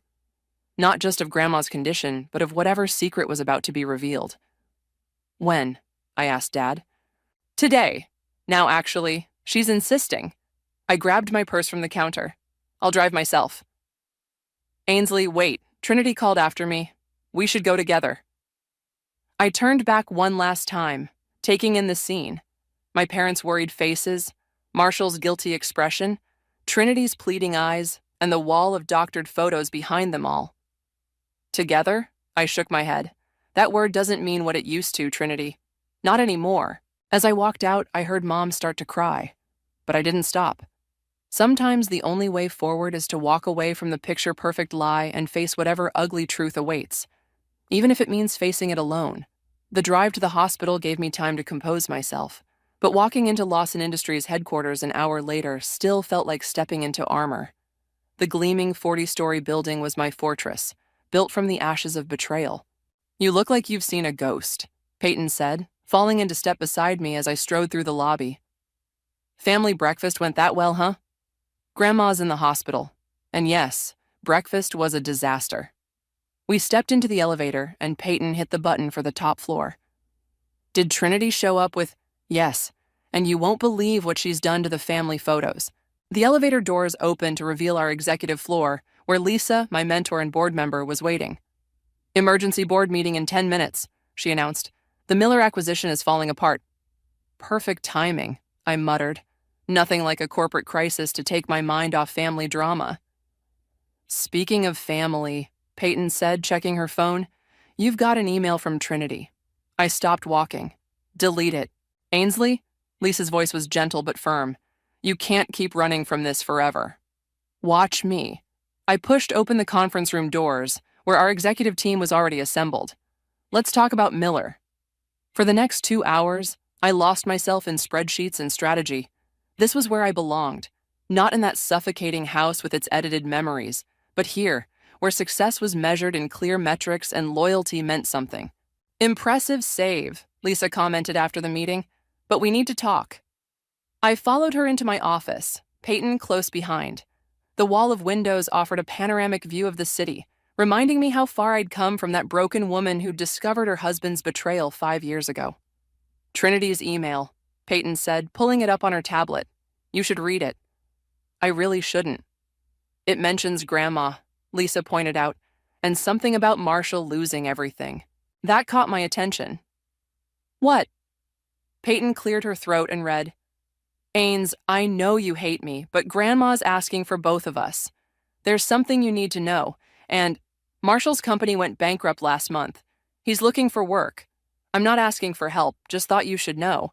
Please come to the hospital. Trin. I laughed, but there was no humor in it. Karma's a bitch, isn't it? Ainsley, Lisa leaned forward. Remember what I told you when you started this company? Success is the best revenge? No, I said success shouldn't be about revenge at all. It should be about proving your worth to yourself. My phone buzzed, Dad calling. I ignored it. Your sister's not the only one who can edit photos, Peyton said suddenly, pulling up our company website. Look at this. On the screen was our leadership team photo. I stood in the center, confident and powerful, nothing like the woman whose husband had left her for her sister. This is who you are now, Peyton said. Not that girl they tried to erase. My phone buzzed again. Mom this time. I silenced it. What do you think Grandma wants to tell us? I wondered aloud. Only one way to find out, Lisa replied. My computer pinged with a new email notification. The subject line made my blood run cold. Job application. Marshall. No fucking way, Peyton breathed, reading over my shoulder. He doesn't know, I realized. He has no idea this is my company. Lisa's eyes gleamed. Now that's what I call karma. Delete it, Peyton suggested. Let him wonder why he never heard back. But something stopped me. Maybe it was Grandma's mysterious summons, or maybe it was the thought of Marshall, the man who'd once promised to love me forever, desperately sending out job applications, unaware he was begging his ex-wife for employment. No, I said, opening the application. Schedule an interview. Ainsley, Peyton warned, don't do something you'll regret. Oh, I won't regret this. I forwarded the application to HR with specific instructions. Set it up for next week, and don't tell him who he's meeting with. My phone buzzed a third time. Trinity again. This time I answered. Grandma's asking for you, she said, her voice small. Please come. I looked at the job application on my screen, then at the company photo where I stood proud and undefeated. I'll be there in 20 minutes, I said, hanging up before she could respond. Want company? Peyton offered. No. I grabbed my purse. But keep that interview time open next week. I want to handle it personally. As I headed for the elevator, Lisa called after me. Remember, success isn't about revenge. Maybe not, but sometimes revenge is just a bonus. The hospital corridor stretched before me like a runway to confrontation. Trinity sat outside Grandma's room, her designer dress replaced by wrinkled jeans and a sweater that had seen better days. She looked up as my heels clicked against the linoleum. You came, she said, standing quickly. I wasn't sure. I'm here for Grandma, not you. A nurse emerged from the room. She's asking for both of you, together. Trinity reached for my arm. I stepped away. Let's just get this over with, I said, pushing past her into the room. Grandma lay propped up against white pillows, looking smaller than I remembered. Her sharp eyes, though, were as alert as ever. My girls, she said, patting the bed on either side of her. Sit. We perched awkwardly on opposite edges of the bed, careful not to touch. Look at you two, Grandma shook her head, acting like strangers when you used to be inseparable. Things change, I said flatly. They sure do. Grandma reached for a worn envelope on her bedside table. That's why I need to tell you something, about your Aunt Rachel. Trinity stiffened beside me. Mom's sister, the one who died before we were born? She didn't die, Grandma said quietly. She ran away. With her sister's fiancé. The room went still. Trinity's breath caught. What? I whispered. Your mother was engaged to a man named David. Rachel was her maid of honor, her best friend. Grandma's hands trembled as she opened the envelope. 2 weeks before the wedding, they disappeared together. She pulled out an old photograph. Not edited, not perfect, just real. 2 young women smiled at the camera, arms around each other. Mom never spoke about Rachel, Trinity said, because it nearly destroyed her. Grandma's voice hardened.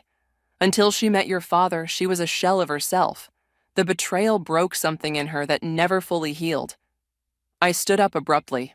Why are you telling us this? Because history has a way of repeating itself. Grandma looked directly at Trinity. Doesn't it? Trinity burst into tears. I never wanted. Save it, I snapped. You knew exactly what you were doing. No, Trinity jumped up. You don't understand. Marshall came to me after he found out. Found out what? That's enough, a new voice said from the doorway. Mom stood there, pale but composed. Mother, what are you doing? Trying to stop these girls from making the same mistakes, Grandma replied. Before it's too late. It's already too late, I said. No. Mom stepped into the room. It's not. Rachel came back, years later after David left her for someone else. What happened? Trinity asked. I shut the door in her face. Mom's voice was flat, and I've regretted it every day since. My phone buzzed. A text from Peyton. Marshall's interview confirmed for Tuesday. Sure you want to do this?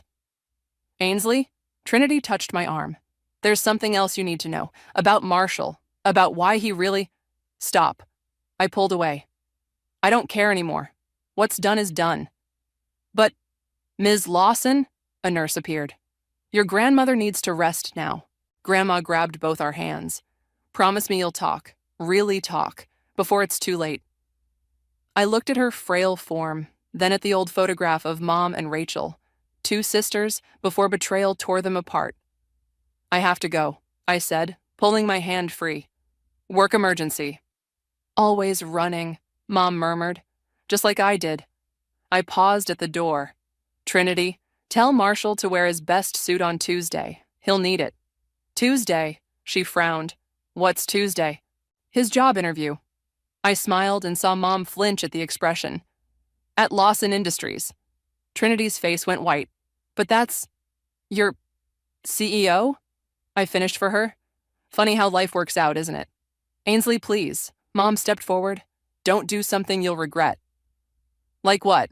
Sleep with my sister's husband? Edit people out of photos? Or maybe just destroy someone's life for my own happiness? Like letting bitterness poison you, Grandma called from the bed. Like I watched it poison your mother for 20 years. I looked at them all, Grandma in her hospital bed, Mom with her haunted eyes, Trinity with tears streaming down her face.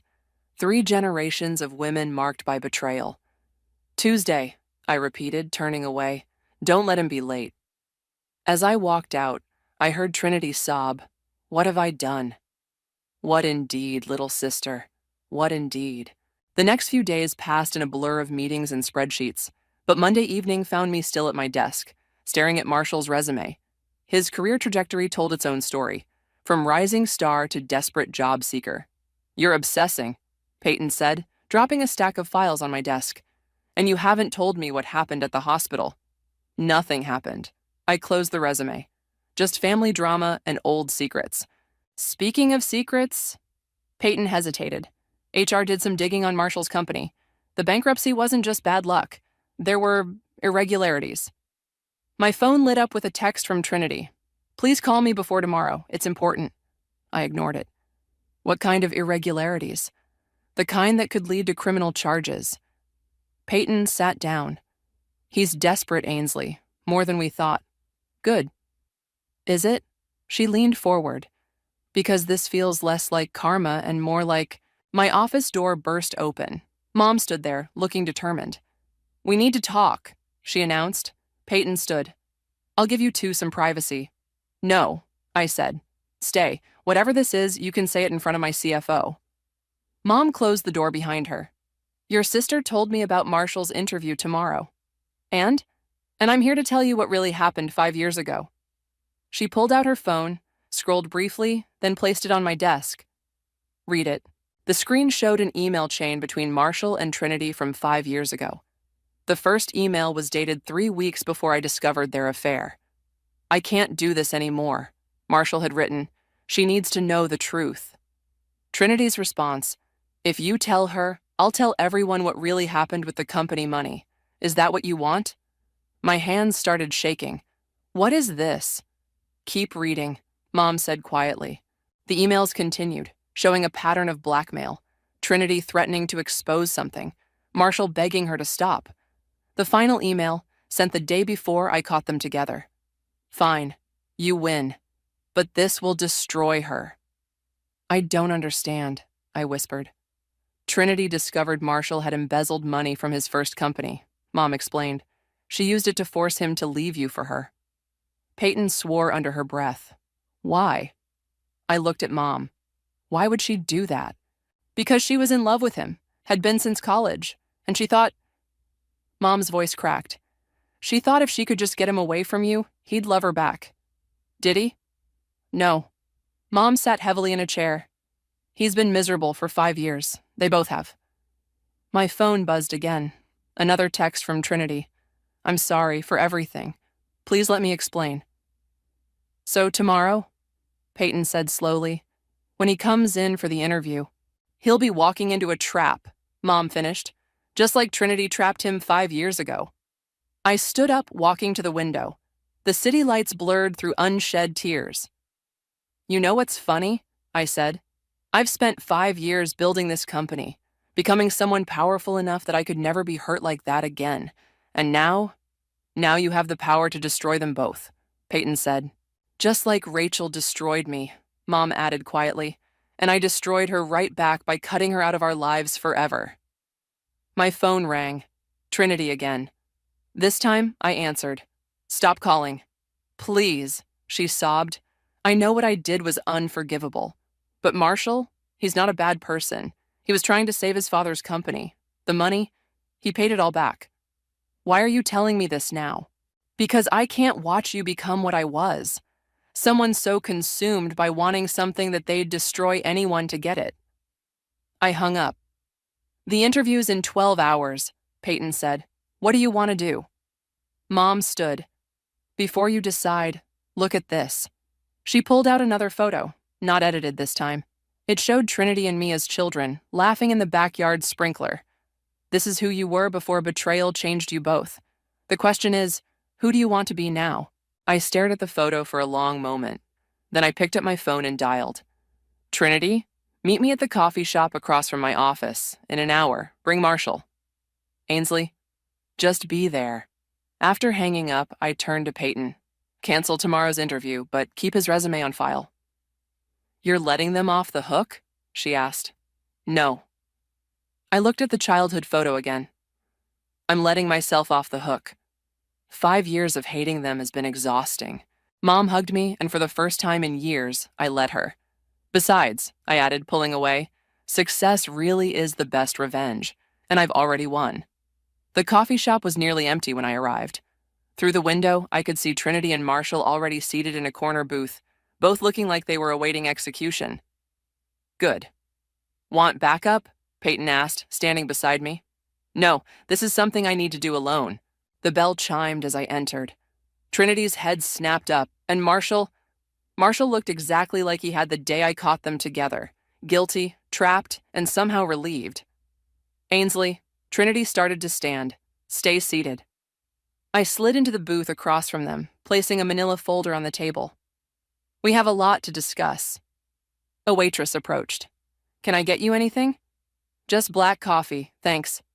I turned back to them. "So, blackmail." Marshall flinched. Trinity grabbed his hand. "I can explain," she began. "No need." I opened the folder.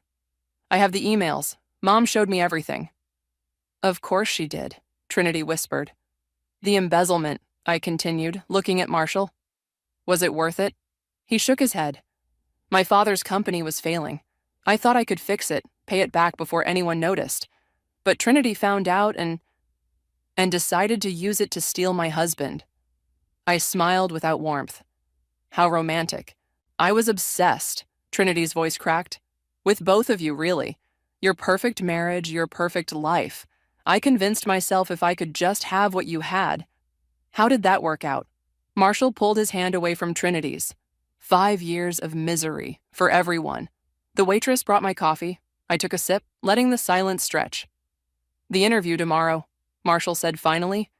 Is it still canceled? I pulled out another document. But I have a different proposition. Trinity leaned forward. What kind of proposition? A contract. My company will acquire what's left of Marshall's business, absorbing its debts and assets. You'll have a junior position in our finance department. Not directly under me, of course. Marshall's eyes widened. Why would you? Because watching you fail isn't enough anymore. I pushed the contract toward him. I want you to succeed, under my terms, in my company, knowing every day that your success depends on my generosity. That's cruel, Trinity whispered. Crueler than blackmail, than stealing your sister's husband? I turned to her. Don't worry, I have something for you too. I pulled out an envelope and slid it across the table. Trinity opened it with trembling hands. Inside were all the original family photos, the ones she'd edited me out of. Mom gave them to me, I explained. I want you to put them back. All of them. Stop pretending I never existed. Tears rolled down Trinity's cheeks. I'm so sorry. I was so wrong. About everything. I know. I took another sip of coffee. That's why I'm not pressing charges about the blackmail. That's why I'm offering Marshall a way out of his mess. Because I'm done letting your mistakes control my life. Marshall picked up the contract. This is more than generous. It's not generosity, it's business. I stood up. You have until tomorrow to decide. Oh, and Trinity? She looked up, mascara streaking her face. Grandma's being discharged tomorrow. I'm hosting a family dinner to celebrate. You're both invited. Really? Hope flickered in her eyes. On one condition. I pulled out my phone and opened the camera. Take a picture with me, right now. No editing, no pretending, just reality. Trinity practically leaped out of the booth, wrapping her arms around me as I held up the phone. Marshall watched, a sad smile on his face. Smile, I said and clicked. The photo wasn't perfect. Trinity's makeup was smeared, my coffee cup was in the frame, and you could see Marshall's dejected figure in the background. But it was real. Send that to Mom, I told Trinity. Let her know what time to come tomorrow. As I gathered my things, Marshall spoke up. Ainsley, thank you. Not just for the job, but for not destroying us when you could have. I didn't do it for you. I shouldered my bag. I did it because carrying around all that hate was exhausting. And because success isn't about revenge, it's about being better than the people who hurt you.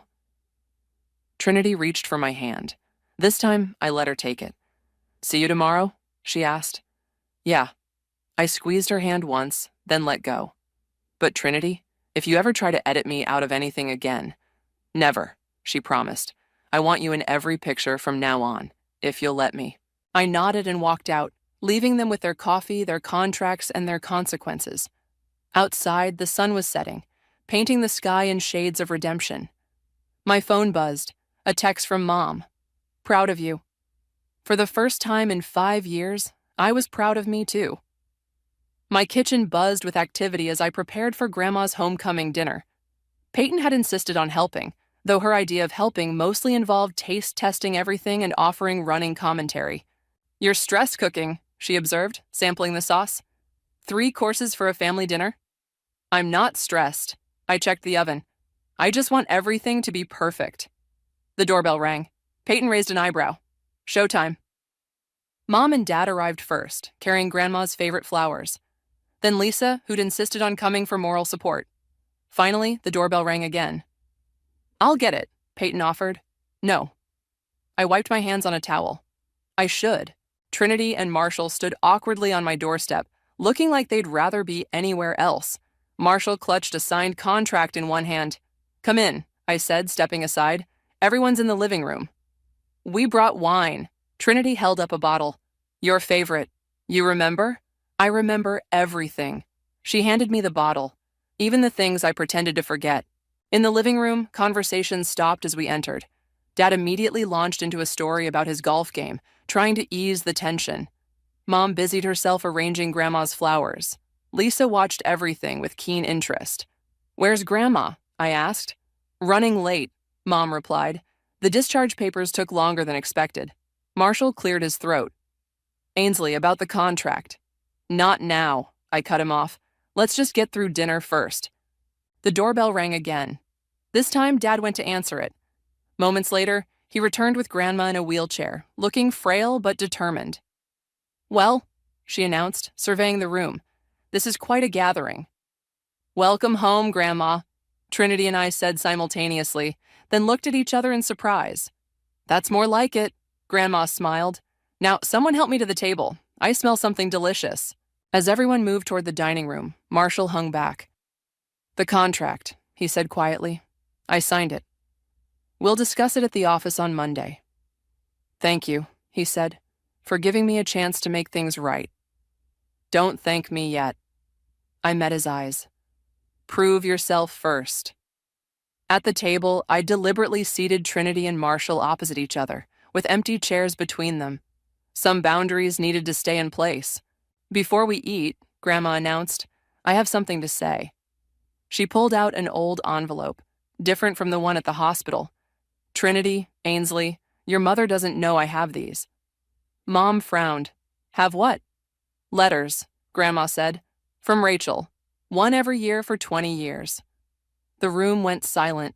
Mom's face drained of color.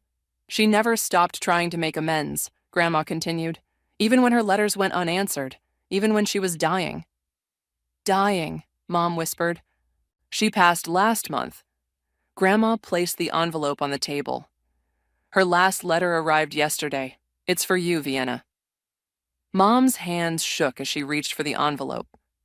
"Read it," Grandma urged, "before it's too late for anything but regret." As Mom opened the letter, Trinity reached across the table toward me.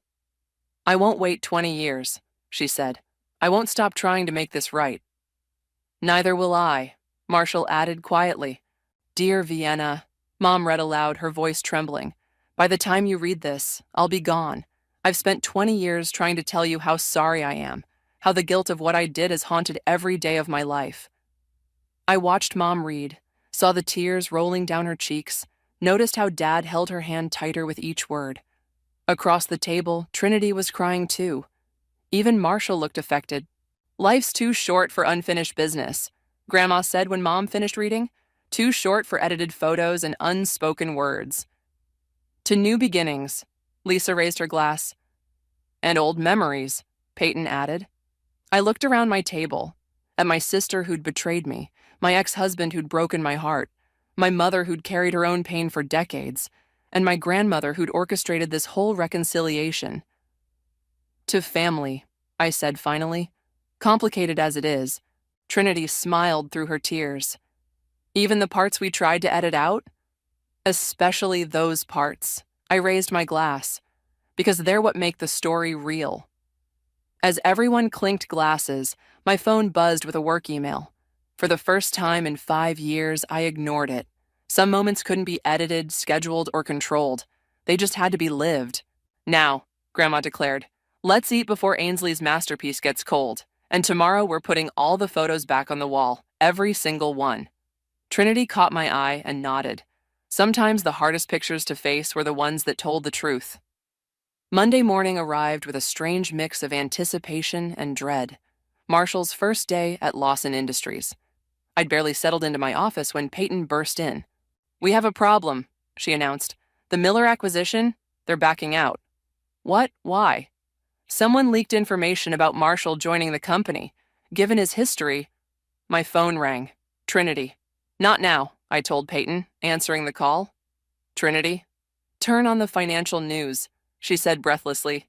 "Now." I grabbed the remote, switching on the office TV. The headline scrolled across the bottom. "Lawson Industries under scrutiny. CEO hires disgraced ex-husband."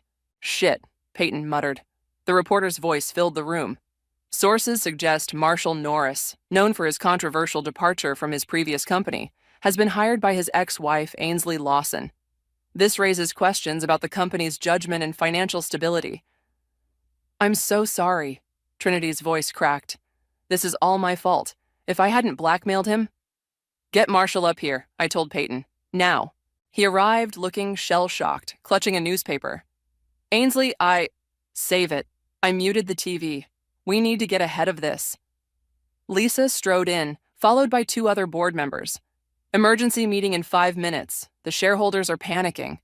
Wait. Trinity's voice came through the phone speaker. I can fix this. How? I demanded. By telling the truth. All of it. Let me come down there. 20 minutes later, we sat in the conference room. Me, Marshall, Trinity, the board members, and our PR team. The stock was falling by the minute. Here's what we know, our PR director said.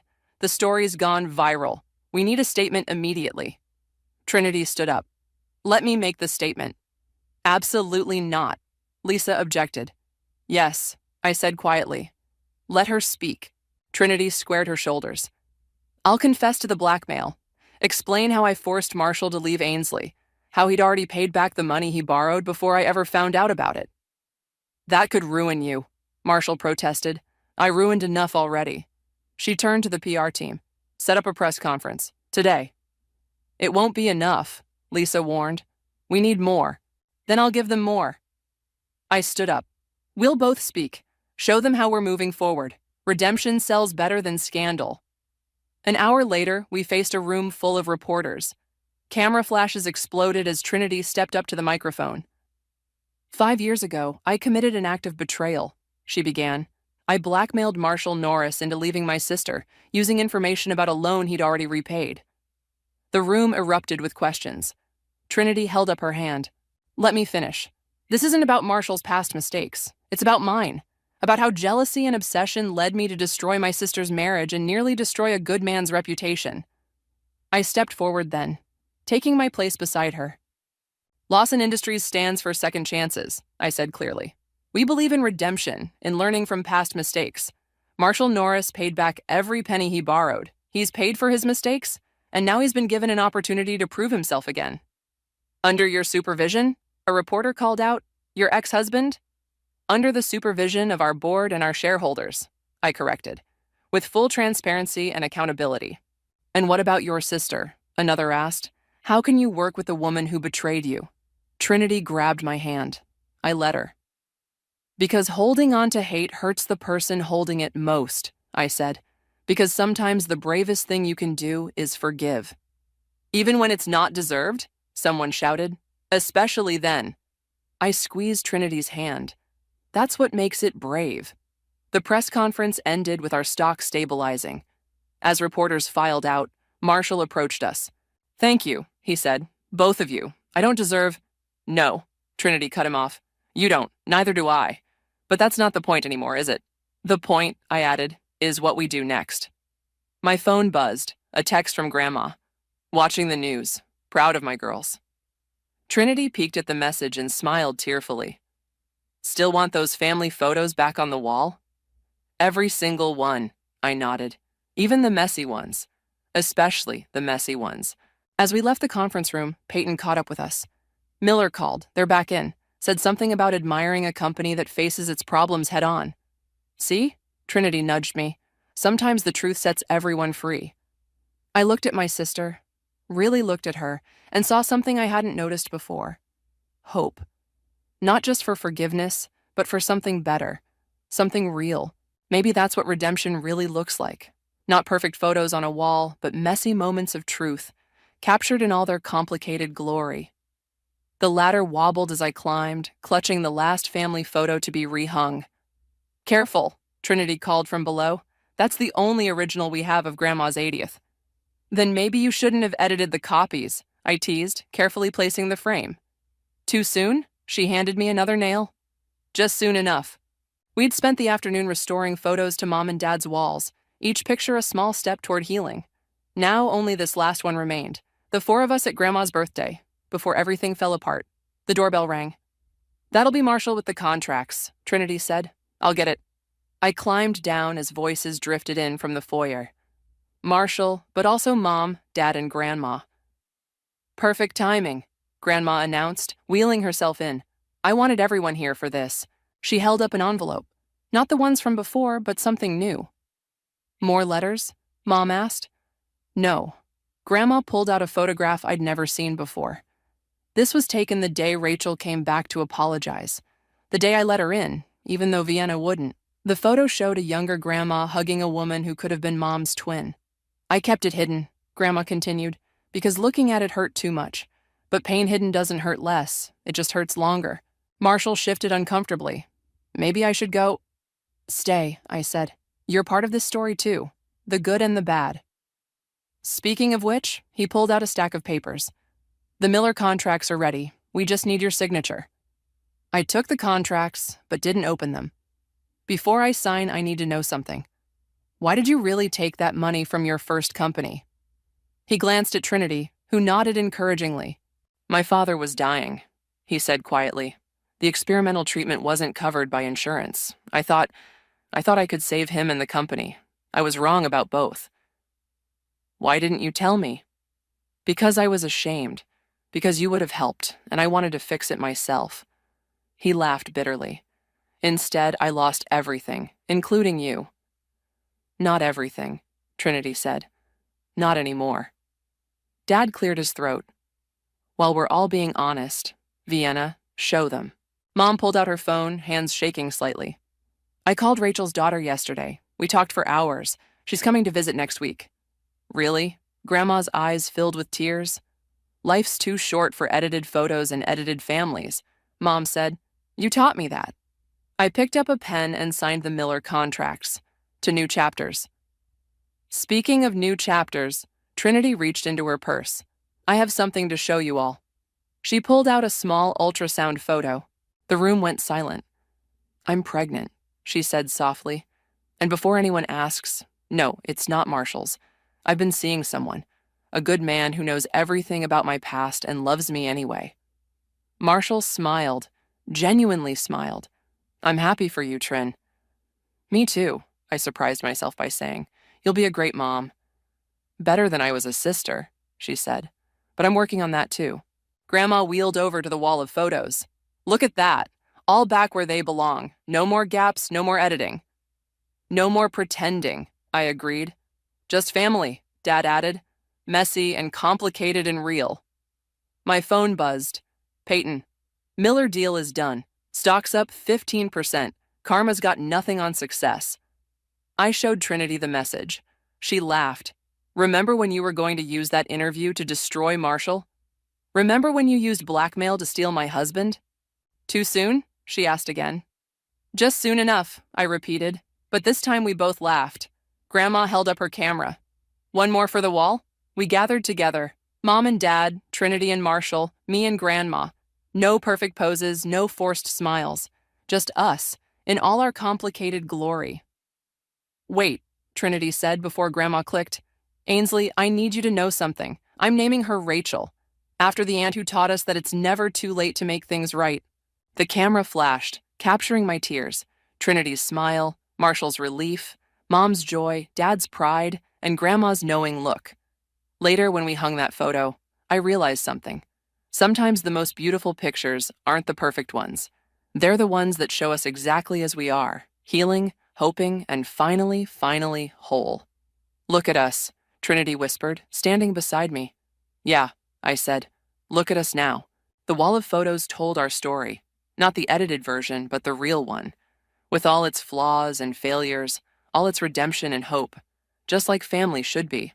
I stood in front of the floor-length mirror, adjusting my silk dress one last time. The mother of the groom dress I'd spent weeks choosing suddenly felt like a costume. My hands trembled as I smoothed down the fabric, remembering how Natalia had sneered when I mentioned I'd be wearing navy blue. How appropriate, she'd said, her voice dripping with disdain. I'm Kendall, and today my stepson is getting married. For 15 years, I've been more of a mother to him than his birth mother ever was, but you wouldn't know it from the wedding preparations. 5 minutes until the ceremony. The wedding coordinator's voice echoed through the church hallway. I took a deep breath and stepped out of the powder room. The familiar scent of lilies filled the air.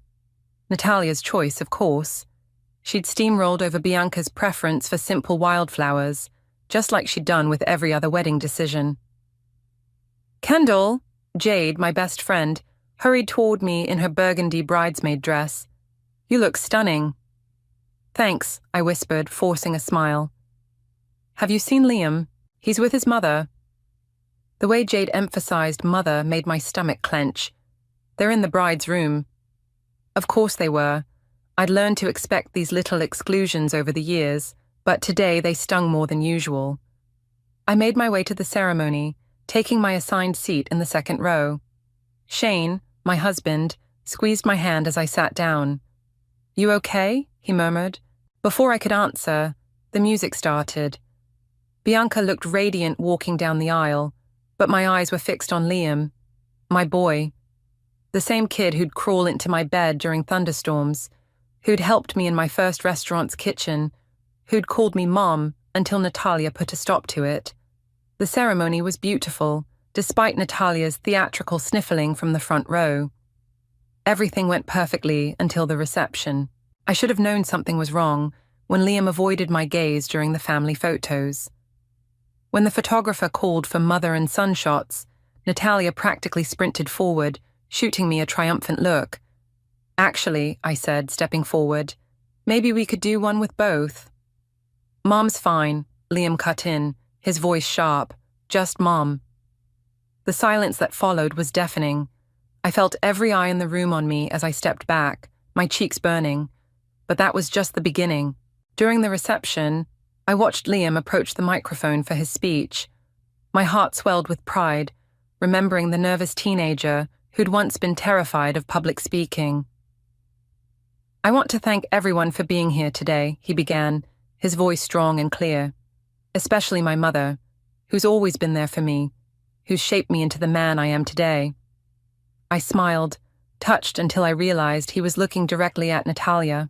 "And I need to address something," he continued. "There's been some confusion over the years, but I want to make it clear. I have one mother, and that's Natalia Peters. Kendall might be married to my father, but she's not my mother. She never was, and she never will be." The champagne glass nearly slipped from my fingers. Across the room, Natalia was beaming, tears streaming down her face. Shane's hand found mine under the table, but I pulled away. "I'm sorry if that hurts anyone's feelings," Liam added, not sounding sorry at all. "But it's time to set the record straight." Jade reached for me, but I was already standing.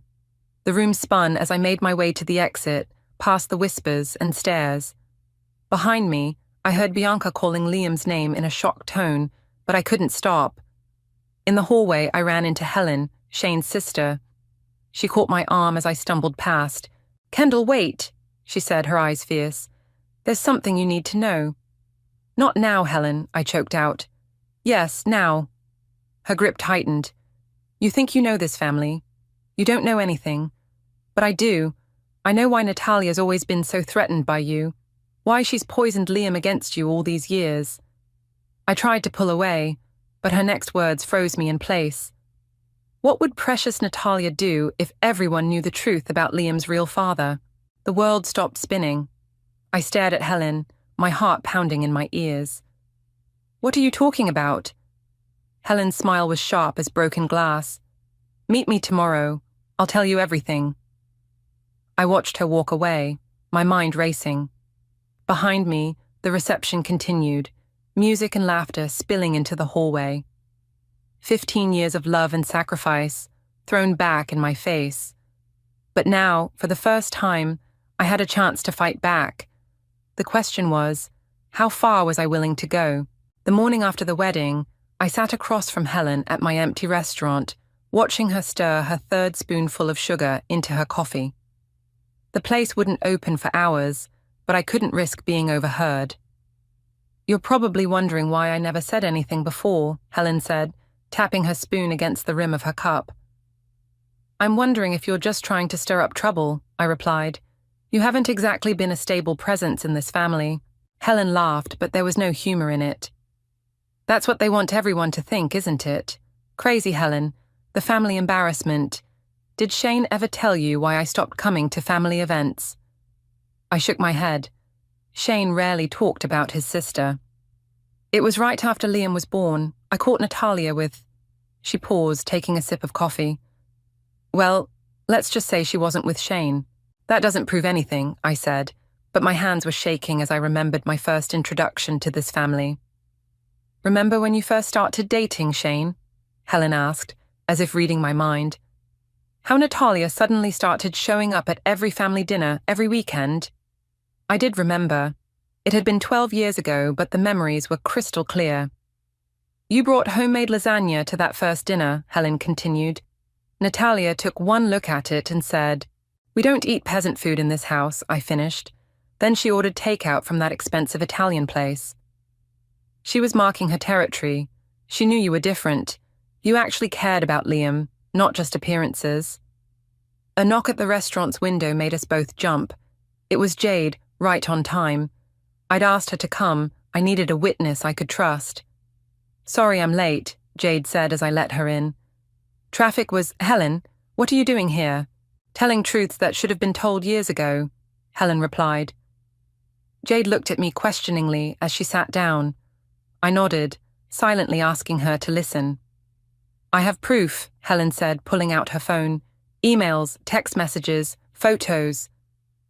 Natalia wasn't as careful back then as she thought. She slid the phone across the table. The timestamps on the messages were from 25 years ago, but the content made my stomach turn. "That's not all," Helen continued. "Remember last Christmas, when Liam had that health scare?" I did. He'd needed a blood transfusion after a car accident. Shane hadn't been a match. "The doctors said that happens sometimes," I said weakly. "It happens when the father isn't the father," Helen corrected. "Shane knows. He's always known. Why do you think he drinks so much at family functions?" "If this is true," Jade interrupted, "why tell Kendall now?" Helen's face softened. "Because I watched you yesterday, Kendall. I watched you love that boy for 15 years. I watched you show up to every game, every graduation, every milestone. I watched you build this restaurant from nothing while Natalia used her family's money to tear you down. And yesterday, I watched that kid break your heart because his mother poisoned him against you." Tears burned in my eyes. He was only 10 when I married Shane. He used to... I swallowed hard. He used to call me Mom when Natalia wasn't around. "Until she found out," Helen finished. "Then suddenly you were just Kendall, or my dad's wife." "I remember that summer," Jade said quietly. "You cried for days. Natalia's been so afraid of losing her grip on Liam that she's spent years making sure you could never threaten her position," Helen said. "But she's the fraud, not you." My phone buzzed. A text from Shane. "Where are you? We need to talk about yesterday." "What am I supposed to do with this information?" I asked, my voice barely a whisper. "That's up to you," Helen said, standing. "But remember, Natalia's power comes from appearances, and now you know what's behind them." After Helen left, Jade moved to sit beside me. "Are you okay?" "No," I admitted. "I keep thinking about all the times Natalia called me an outsider, a gold digger, all the times she told Liam I was trying to replace her. She knew the whole time she was the one living a lie." "What are you going to do?" I looked at my phone, at Shane's message waiting for a response, at the wedding photos already popping up on social media, showing the perfect family moment when Liam had publicly rejected me. "I don't know," I said, "but I'm done being the villain in their story." Jade squeezed my hand. "Whatever you decide, I'm here." I nodded, thinking of the way Liam had looked at me yesterday, with such practiced disdain, thinking of all the years Natalia had spent crafting that moment. "Helen's right about one thing," I said finally. "This family runs on appearances. Maybe it's time someone shattered them." My phone buzzed again. Another text from Shane. "Natalia's asking about you. Says she wants to clear the air." I bet she does, I thought, closing my eyes. After all these years of playing by their rules, maybe it was time to write my own. I sat in my car outside Natalia's sprawling mansion. Helen's phone clutched in my hand. She'd given it to me before leaving the restaurant, saying I might need the evidence. Now, watching Natalia's silhouette move behind gauzy curtains, I felt my resolve strengthen. The front door opened before I could knock. Natalia stood there in a cream-colored cashmere sweater. perfect makeup hiding any signs of yesterday's celebrations. "Kendall," she said, her voice honey-sweet, "I'm so glad you came." I followed her into the living room, where Shane sat nursing what looked like scotch, at 2 in the afternoon. "Darling," he said, standing awkwardly, "we've been worried." "Have you?" I kept my voice neutral. "That's interesting." Natalia perched on the edge of her designer sofa. "About yesterday. I know Liam's speech must have hurt you, but you have to understand." "Oh, I understand plenty," I cut in. "In fact, I had a fascinating conversation with Helen this morning." The glass in Shane's hand trembled slightly. Natalia's smile froze. "Helen?" she said. "I wasn't aware she was in town." "She never left. She's been watching this family's performance for years." I pulled out Helen's phone. She kept excellent records. Shane set his glass down hard enough to slosh liquid over the rim. "Whatever Helen told you, is it true?" I turned to face my husband. "Did you know? All this time, did you know Liam wasn't yours?" The silence that followed was deafening. Natalia's face had gone chalk white. "Those are dangerous accusations," she finally said, but her voice shook. "Answer me, Shane." He wouldn't meet my eyes. "It was complicated." "Complicated?" I laughed, the sound harsh even to my own ears. "Was it complicated when you watched me try to be a mother to your son for 15 years? Was it complicated when you let Natalia tear me down again and again, knowing she was living a lie?" "You don't understand," Natalia started. "Show me the messages, or I'll show them to everyone else." I held up Helen's phone. "Your choice." Natalia's composure cracked. "Fine. Yes, okay. Michael was... We were in love, but he was married, and my family would have cut me off if they knew. Shane agreed to help. For a price, I guessed, looking at my husband. What did they offer you? Money? Status?" Shane took another drink. "Her father got me the partnership at the firm." The pieces clicked into place. The country club membership, the sudden promotion, the way Shane had always deferred to Natalia's family. "Does Liam know?" "Of course not," Natalia snapped. "And he never will. It would destroy him." "Like you destroyed me yesterday?" I stood up. "Like you've been destroying me for years?" "That was different," she protested. "I had to protect my relationship with my son, by making him hate me, by turning every act of love I showed him into something sinister." "Please," Shane said, finally finding his voice. "Think about what this would do to Liam, to the family." "Family?" I turned on him. "You mean the family that stood by while your son humiliated me at his wedding? The family that's been living a lie for 25 years? "What do you want?" Natalia asked, her voice small. I pulled out my phone and played the recording of our entire conversation. Natalia's face went from white to grey. "You recorded us." "I learned from the best," I said. "You taught me all about protecting myself, remember?" "Name your price," she whispered. "I don't want your money." I walked to the door, then turned back. "I want you to remember this moment. Remember that I know. Remember that every time you try to hurt me or push me out, I have the power to bring everything crashing down." "You wouldn't," Shane said. "Think about Liam." "I have thought about Liam. For 15 years, he's all I've thought about." I met Natalia's eyes. "The question is, have you? Have you thought about what your lies have done to him? Or were you too busy protecting your own image?" I left them there. Natalia collapsed on her sofa, Shane standing helplessly beside her. In my car, my hands shook as I called Jade. "How did it go?" she asked. "It's true, all of it." I started the engine. They admitted everything. "Are you going to tell Liam?" I thought about his face at the wedding, the carefully crafted disdain. Thought about all the years of manipulation that had created that moment. "I don't know yet," I said honestly, "but I'm done being their victim."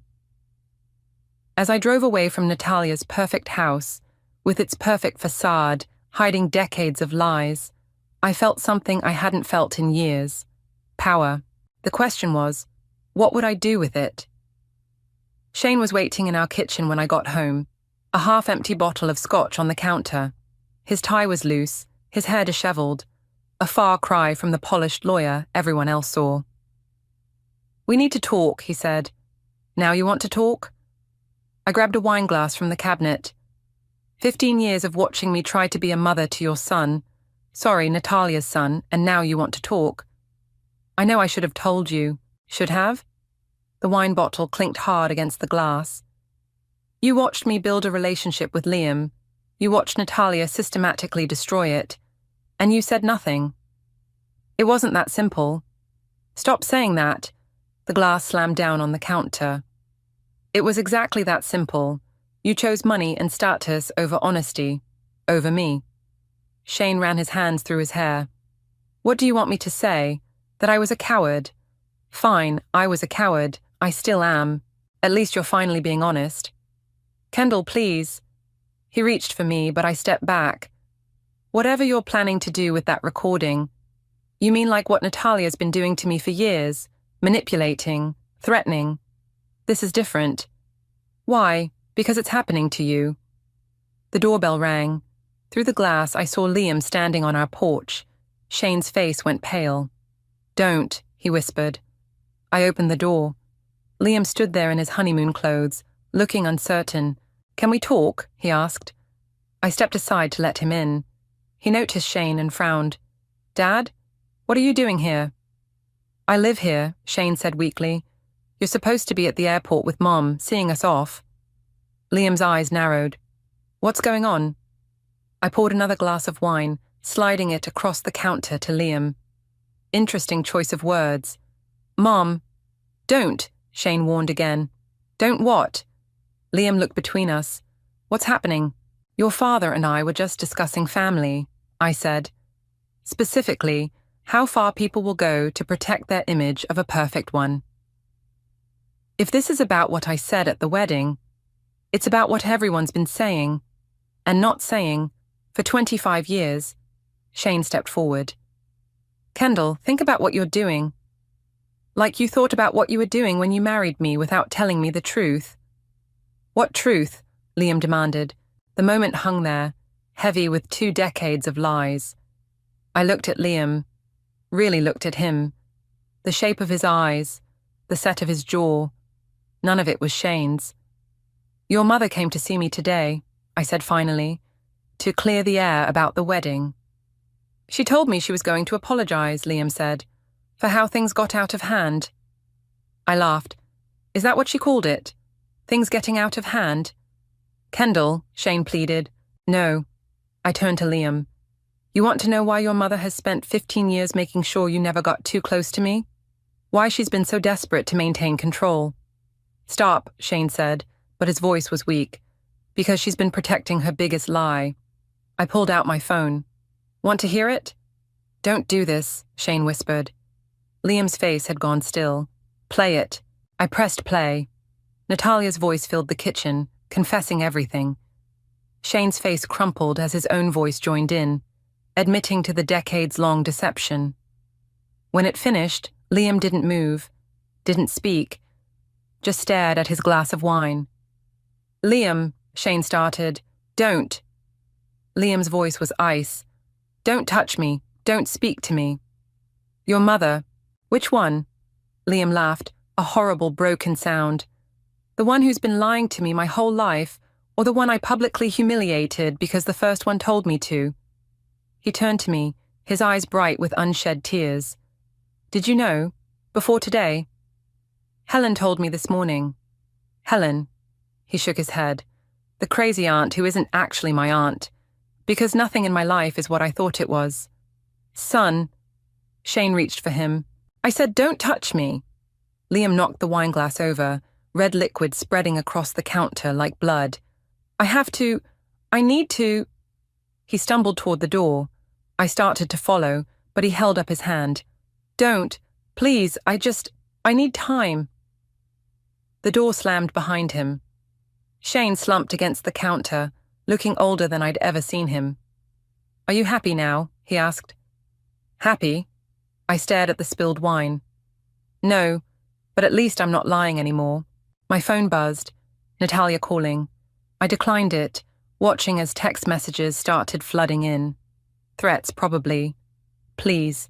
Too little, too late. He'll never forgive any of us, Shane said.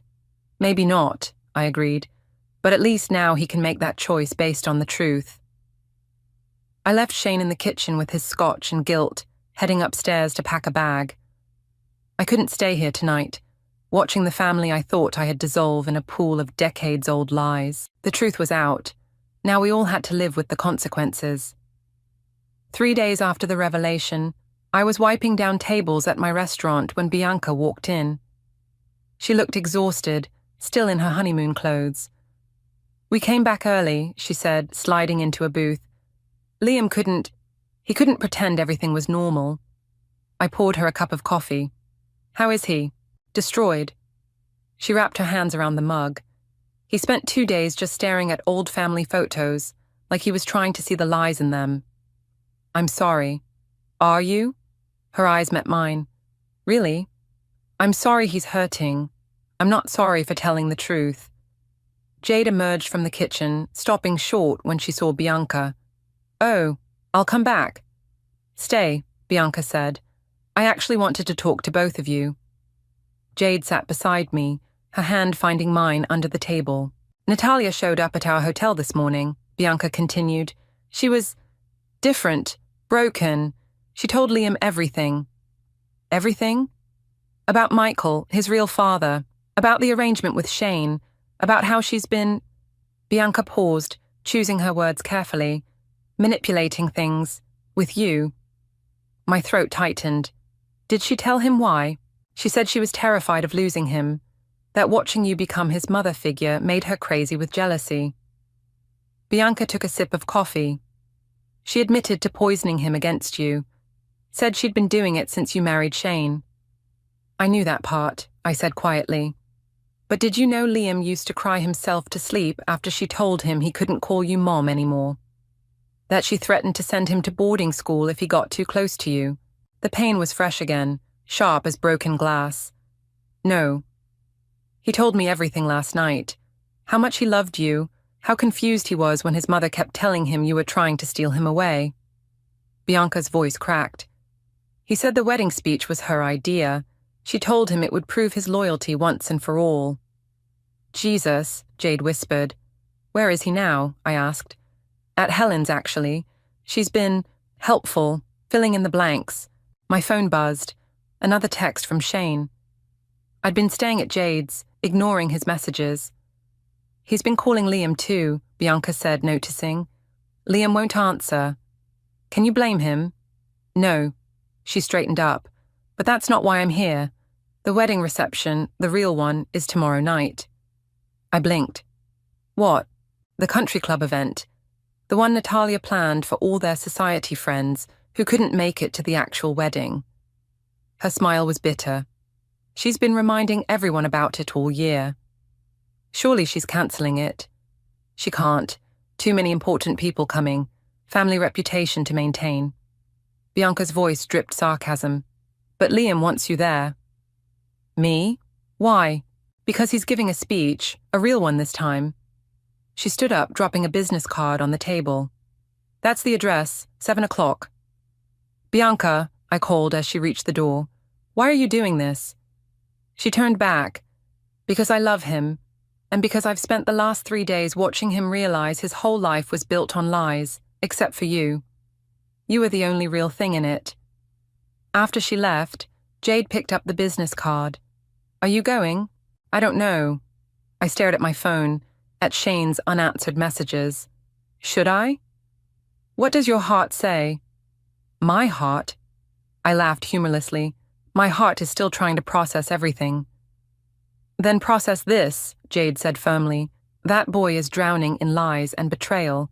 He needs something real to hold on to. I'm the one who blew his world apart. No, honey. You're the one who finally let the truth in. My phone buzzed again, Natalia this time. The text was short. Please come tomorrow. Let him say what he needs to say. It could be another trap, I said. Could be, Jade agreed, but it could also be a chance for healing. I thought about Liam as a child, crawling into my bed during storms, about teaching him to cook in this very kitchen, about all the love I'd given freely, never expecting anything in return. "If I go," I said slowly, "will you come with me? Try and stop me." Jade squeezed my hand. "Besides, someone needs to keep you from dumping wine on Natalia's designer dress." That was one time. The Christmas party of 2019, I remember it well. We laughed, and for a moment, the weight lifted. Then my phone buzzed one more time. A text from Liam himself, the first since that night in my kitchen. "I understand if you don't come tomorrow, but I hope you do. I have things I need to say. Things I should have said years ago." I showed Jade the message. "Well," she said, "looks like we need to find you something to wear." I nodded, my heart racing. Tomorrow night I'd walk back into the lion's den. But this time, I wouldn't be walking in blind. This time, I had the truth on my side. The country club ballroom sparkled with crystal chandeliers and old money. Jade and I stood at the entrance, my heart pounding beneath my emerald silk dress. "You can still back out," Jade whispered. "No," I said, watching Natalia flit between guests in a designer gown. "I can't." We made our way inside. The whispers started immediately. The society wives who'd witnessed my humiliation at the wedding couldn't believe I'd shown my face again. "Kendall." Helen appeared beside me, champagne in hand. "You came. Is Liam here?" "Getting ready in the library. He's—" She paused. "Different. Stronger, maybe." Shane materialized from the crowd, stopping short when he saw me. He looked haggard, his usual polish dulled by days of guilt and scotch. "You look beautiful," he said quietly. "Don't," I warned. "Kendall, please, we need to—" "Ladies and gentlemen," the event coordinator's voice cut through the tension, "please take your seats for dinner." I ended up at a table with Jade and Helen, as far from Shane as possible. Natalia sat at the head table, her perfect mask showing cracks around the edges. Bianca sat beside her, back straight, eyes forward. "Where's Liam?" someone whispered loudly. As if on cue, he appeared at the microphone. The room fell silent. "I know you're all expecting another wedding speech," he began, his voice steady. "But this isn't that kind of night." Natalia's champagne glass froze halfway to her lips. 3 days ago, I learned that my entire life was built on lies. His words cut through the room like a knife. I learned that the man I called father isn't my biological father, that my mother orchestrated a decades-long deception to maintain her social standing. Gasps rippled through the crowd. Shane stared at his plate. Natalia's face had gone white. "But that's not the worst part," Liam continued. "The worst part is what those lies made me do, what they made me become." His eyes found mine across the room. "Kendall," he said, and my heart stopped. "When I was 10 years old, you came into my life. You taught me to cook. You helped me with my science projects. You showed up to every game, every performance, every moment that mattered." Tears pricked at my eyes. "And I repaid that love with cruelty," his voice cracked, "because my mother, my biological mother, convinced me that your love was a threat, that I had to choose between you and her." Natalia stood up, swaying slightly. "Liam, please." "No, Mom, you don't get to stop this, not anymore." He turned back to me. "At my wedding, I said things that can never be unsaid. I hurt you in ways I can never fully repair. And I did it because I was too weak, too afraid to stand up to the lies I'd been fed my whole life." The room was dead silent now, every eye either on Liam or me. "I don't expect forgiveness," he continued. "I don't deserve it. But I need you to know that you were the mother I needed. The mother who loved me without conditions, without manipulation, without agenda. And I threw that love away because I was too blind to see the truth." Jade squeezed my hand under the table as tears rolled down my cheeks.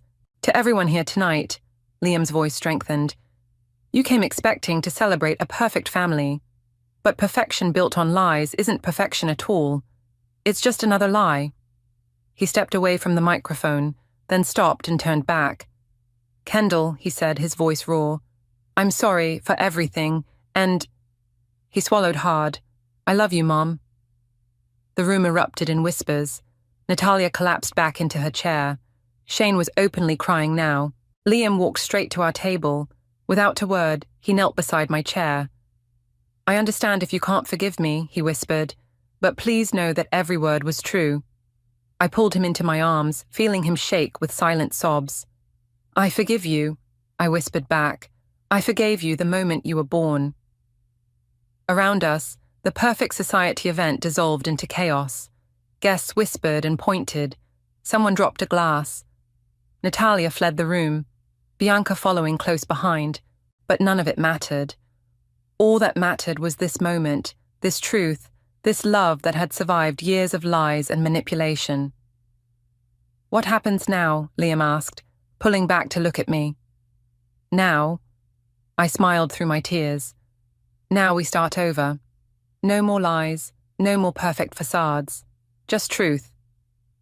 And family, he added. Real family. Helen raised her champagne glass. To truth, she said loudly, and to the death of perfect lies. One by one, other glasses raised. Jade's, mine, Liam's, even Shane's from across the room. The perfect society wedding reception had become something else entirely, a moment of raw, honest redemption. As Liam sat down beside me, taking my hand in his, I realized something profound. Sometimes the most powerful revenge isn't destruction at all. Sometimes it's simply letting the truth be heard. The morning after the reception, I was in my restaurant's kitchen, stress baking bread when Natalia walked in. She looked different. No designer clothes, no perfect makeup, just a woman worn down by her own lies. Your staff let me in, she said quietly. I kept kneading the dough. What do you want, Natalia? To talk, please. I nodded toward the prep counter. She perched awkwardly on a stool, looking out of place among the industrial appliances. I've never been in your kitchen before, she said. You made it clear this was beneath you. I made a lot of things clear that weren't true. She watched me work the dough. Did you know I can't cook? Not a single thing. My mother said it wasn't necessary for someone of our status. Is that supposed to make me feel sorry for you? No. She twisted her wedding ring. Nothing could make up for what I've done. The back door opened and Liam walked in, stopping short when he saw his mother. I can come back, he said. Stay, I told him. Your mother was just explaining herself. He moved to stand beside me, automatically reaching for an apron. I'd taught him years ago how to tie it properly. You know how to bake? Natalia asked, surprised. Kendall taught me when I was 12.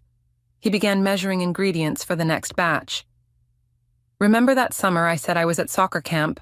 I was here instead, learning to make croissants. Natalia's face crumpled. More lies. You taught me well, Liam said coldly. I deserve that. You deserve worse. He slammed the measuring cup down. Do you know what it's like to realize your whole life was orchestrated? That every time I pulled away from Kendall, every time I hurt her, I was just playing my part in your script. I was trying to protect you. From what? Love? Acceptance? Someone who actually saw me as more than an accessory to their perfect life? The kitchen door swung open again. This time it was Bianca. I thought I'd find you both here, she said. The lawyers are waiting. My hand stilled. Lawyers?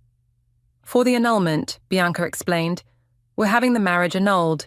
Starting fresh, on honest ground this time. You don't have to do that, Natalia protested. Yes, we do. Liam wiped flour from his hands. Everything about that wedding was built on lies. The speech you made me give, the way you orchestrated every detail to maintain your image, the way you tried to make Bianca feel as inadequate as you made me feel, I added. Natalia flinched. I never meant... Yes, you did, Bianca cut in. But it didn't work, because Liam and I were real, unlike everything you created. When's the new wedding? I asked. 3 months, Liam said. Small ceremony. No society pages, no country club. Just family. Real family. He looked at me meaningfully. My heart swelled. And me? Natalia's voice was small. Will I be invited? That depends, Liam said. Are you ready to be real? To stop manipulating and controlling? To accept that Kendall is as much my mother as you are, maybe more? Tears spilled down Natalia's cheeks. I don't know how to be real anymore. Then learn, Bianca said firmly. Get therapy. Deal with whatever made you need control so badly that you destroyed everyone around you. Starting with telling Michael the truth, Liam added. My real father deserves to know. Natalia nodded slowly. He's in Seattle now. I found him last night. Good. Liam turned back to the bread dough. That's a start. The lawyers are waiting, Bianca reminded him gently. He looked at me. Will you come with us? Of course. Natalia stood, smoothing her wrinkled clothes. I should go. Mum, Liam called as she reached the door. She turned, hope flickering across her face. When you're ready, really ready, to be honest, to be real, call me. She nodded, tears falling freely now, and left. Are you okay? I asked Liam. He looked at the half-kneaded dough, at Bianca, at me. No, but I will be. We all will be. The bread can wait, I said, untying my apron. Actually, Bianca smiled. Could you teach me? After the lawyers, I mean. Liam talks about your baking lessons like they were magic. They were, Liam said softly. They still are. I hugged them both, flour dust and all. Then we'll make magic together. A fresh start, with honest ingredients. As we headed to meet the lawyers, I thought about how revenge had transformed into something else entirely. Not the destruction of a perfect facade, but the building of something real in its place.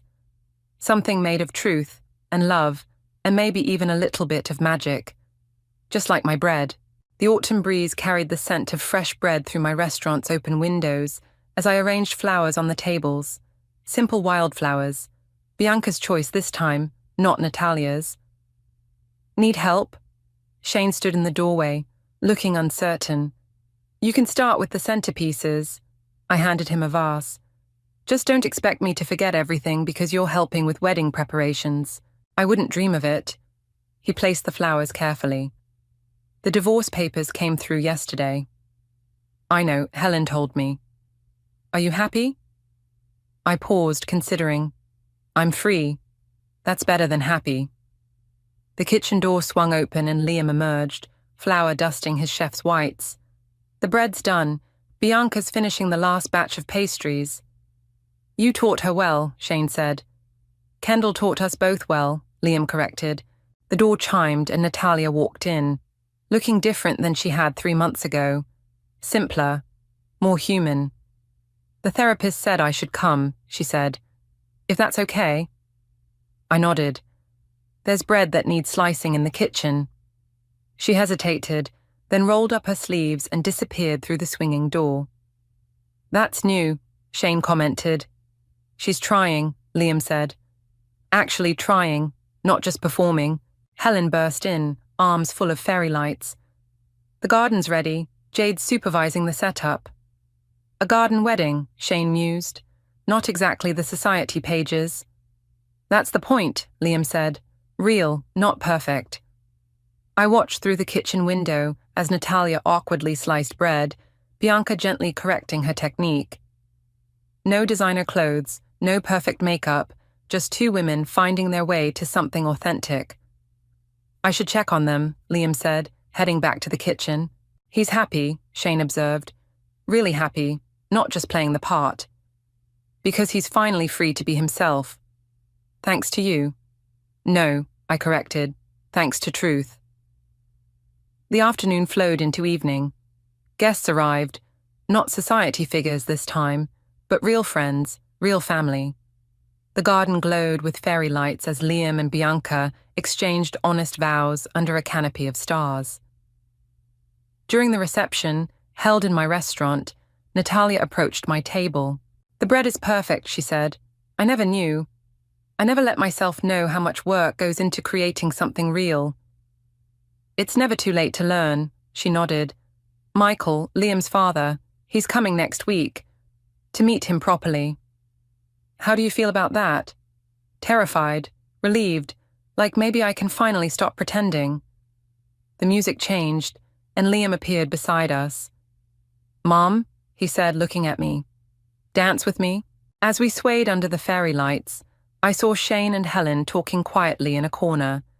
Natalia teaching Bianca's young cousin how to properly hold a bread knife, Jade directing the catering staff with her usual efficiency. "Thank you," Liam said suddenly. "For what?" "For not giving up on me. For showing me what real love looks like." He smiled. "For teaching me that perfect isn't the same as true." Speaking of true, I nodded toward the door where a tall man had just walked in, looking nervous. "I think that's Michael." Liam tensed, then relaxed. "Would you come with me? To meet him?" "Are you sure?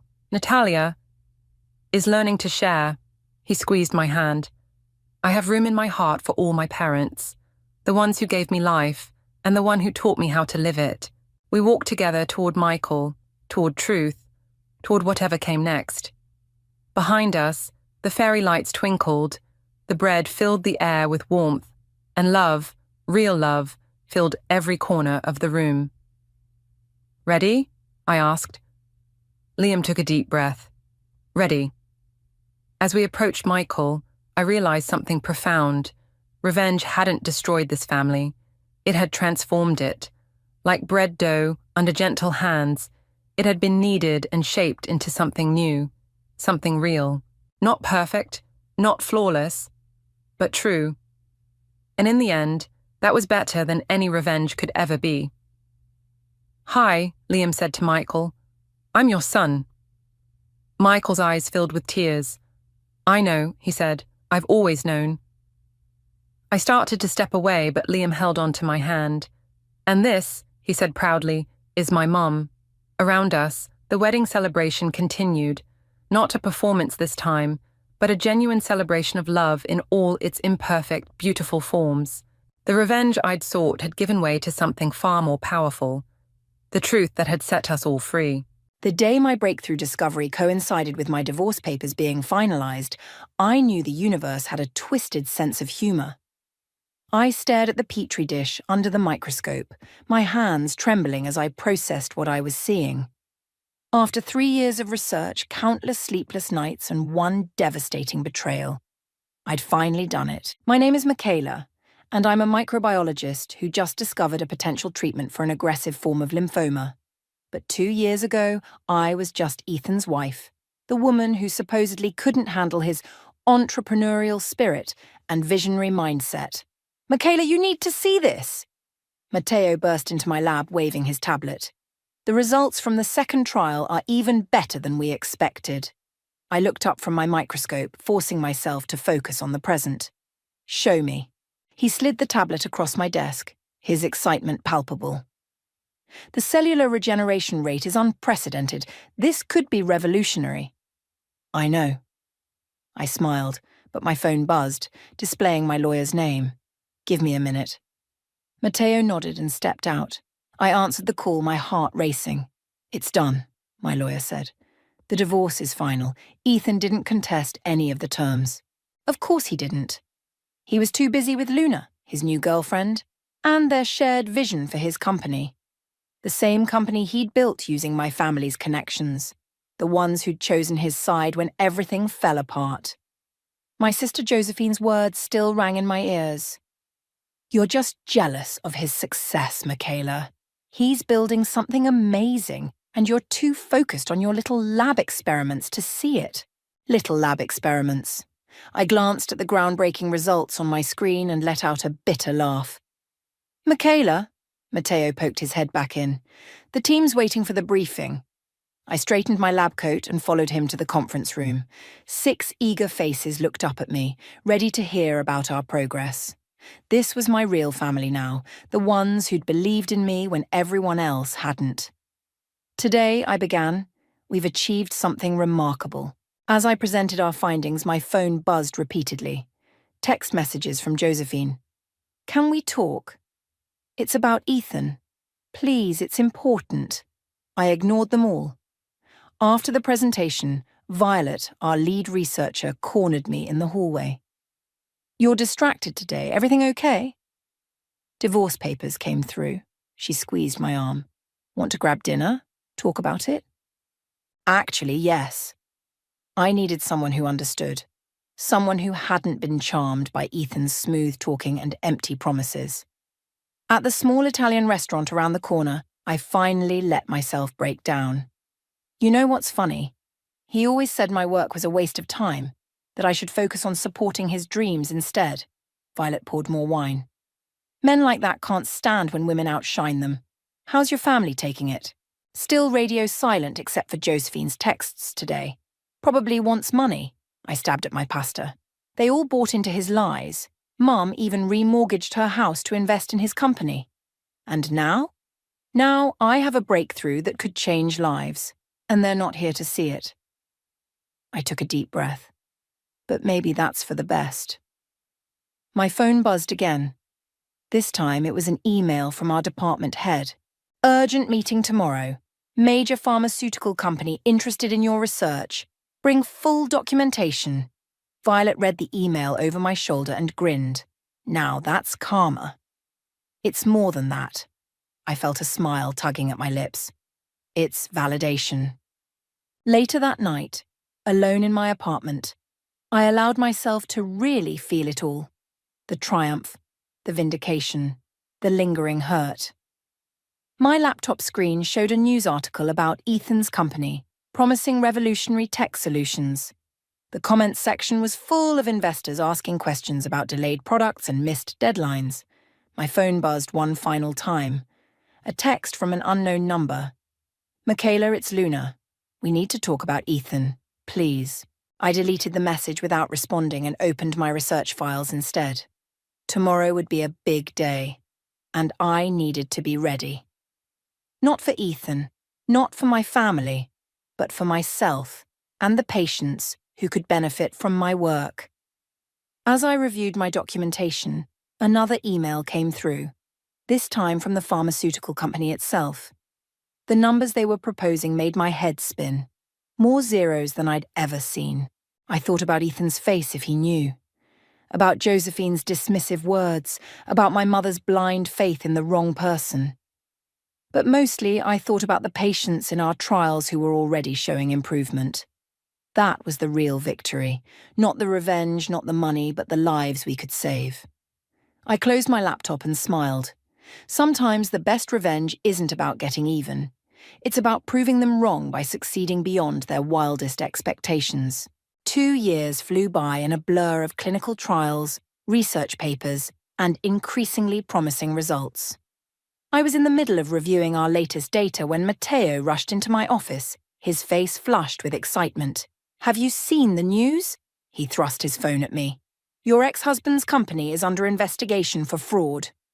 I took the phone, scanning the headline. Tech startup under SEC investigation. Investors allege misuse of funds. I'd be lying if I said I wasn't a little satisfied, I admitted, handing the phone back. A little? Matteo raised an eyebrow. The man nearly destroyed you, and now his house of cards is falling apart just as your treatment is about to hit the market. Before I could respond, Violet burst in. Emergency meeting in the conference room. The FDA just fast-tracked our approval process. The next hour was a whirlwind of congratulations and planning. Our treatment had shown such promising results that the FDA was pushing it through at record speed. As I stood at the head of the conference table, outlining our next steps, my phone wouldn't stop buzzing. Finally, during a break, I checked it. 15 missed calls from Josephine, 10 from my mother, and several from numbers I didn't recognize. Your family finally remembering you exist? Violet asked, noticing my frown. Funny how that works, isn't it? I silenced my phone. 2 years of silence, and now they can't stop calling. Back in my office, I listened to one of Josephine's voicemails. Michaela, please, you have to help us. Mom's about to lose everything. Ethan, he... Just call me back, okay? You're not actually going to call her back, are you? Matteo asked from the doorway. I don't know. I rubbed my temples. Part of me wants to ignore them like they ignored me, but you're not them, he finished. That's why you're succeeding while they're failing. My computer pinged with a new email, another major hospital wanting to participate in our trials. The contrast between my rising success and Ethan's collapse wasn't lost on me. "Dr. Warner?" My assistant poked her head in. "There's someone here to see you. Says she's your sister." I exchanged looks with Matteo. "Send her in." Josephine looked nothing like the polished, confident woman who told me I was jealous and small-minded 2 years ago. Her designer clothes were wrinkled, her makeup smudged. "5 minutes," I said, gesturing to a chair. "Michaela, She started, then burst into tears. "Everything's falling apart. Ethan's company. It was all fake. The technology never worked. He used Mom's money, my money, everyone's money. And now you need my help?" I kept my voice neutral. "Your treatment. It's worth millions. The patents alone could save us. Mom's going to lose her house, and I had to pull my kids out of private school and—" "Stop." I held up my hand. "Let me get this straight. You're here because you want me to use my success. The work you called a waste of time, to bail out Ethan." "Not Ethan," she protested. "Mom, me, the kids. Please, Michaela." Matteo cleared his throat. "I'll give you two some privacy." After he left, I leaned back in my chair. Where was this concern for family when Ethan was spreading lies about me? When you all cut me out? "I was wrong," Josephine whispered. "We were all wrong. I'm so sorry." My phone buzzed again. Another hospital CEO wanting to discuss implementation. The irony wasn't lost on me. "I need time to think," I said finally. "This isn't just about money. There are patients counting on this treatment." "I understand." Josephine stood, wiping her eyes. "But please, just think about Mom." After she left, Violet found me staring out my office window. "You okay? Did you know our treatment could help lymphoma patients increase their survival rate by 60%? I turned to face her. "That's not just numbers. That's people getting to see their kids grow up. And now your family wants to use that to fix their mistakes." "Exactly." I picked up a photo from my desk, me with my research team, all of us grinning after our first successful trial. They chose Ethan's empty promises over my real work. Now they want me to compromise that work to save them. My phone buzzed yet again. This time it was Ethan's number. "Don't answer it," Violet warned. "I won't." I declined the call. "But I need to figure out what to do about all this." "You don't owe them anything," she reminded me. "I know." I looked at the latest trial results on my screen. But this treatment isn't about revenge. It's about helping people. As if on cue, my assistant appeared again. "Dr. Warner, the parents of one of our trial patients are here. They want to thank you personally." I stood up, straightening my lab coat. "Send them in. This is what really matters." But as I prepared to meet them, Ethan's text flashed on my phone. "We need to talk. Everything's not what it seems.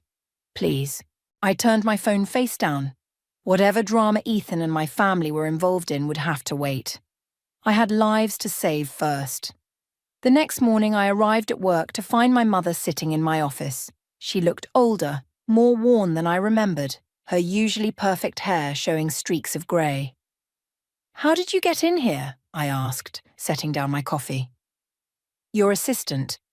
I told her I was your mother. She stood, wringing her hands. "Michaela, we need to talk about what's happening." "What's happening is I have a meeting in 20 minutes with the hospital board." I checked my watch. "So, make it quick." "Josephine told me she came to see you yesterday." She took a shaky breath. "There's more you need to know. Ethan. He didn't just take our money. He took everything." Matteo appeared in the doorway, folders in hand, but stopped when he saw my mother. I waved him in. "Whatever you need to say, you can say in front of Matteo. He's been here for me when my family wasn't." My mother flinched but continued. "The FBI is investigating him. They're saying he ran a Ponzi scheme, that none of the technology ever existed. He used new investor money to pay old investors, and when that dried up, he moved on to family money," I finished. "I'm not surprised. That's what con men do." "Your father's pension," she whispered. "Our savings, the house, even your cousin's college fund. We all believed in him." "No," I corrected her. "You all believed him over me. There's a difference." Matteo cleared his throat. "Dr. Warner, the board is gathering early." "I'll be right there." I turned back to my mother. "I have to go." Please. She grabbed my arm. Just look at this first. She handed me a stack of papers, bank statements, legal notices, foreclosure warnings. My stomach turned as I saw the numbers. Mom, I can't. Your treatment, she interrupted. The pharmaceutical companies are offering millions. We could make this right. Make this right? I laughed bitterly. You want me to use my life's work, the work you all dismissed, to fix Ethan's crimes? To help your family, she pleaded.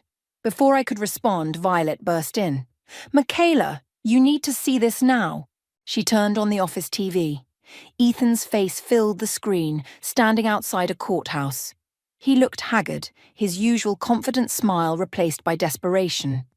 I maintain my innocence, he was saying to reporters. These allegations are false.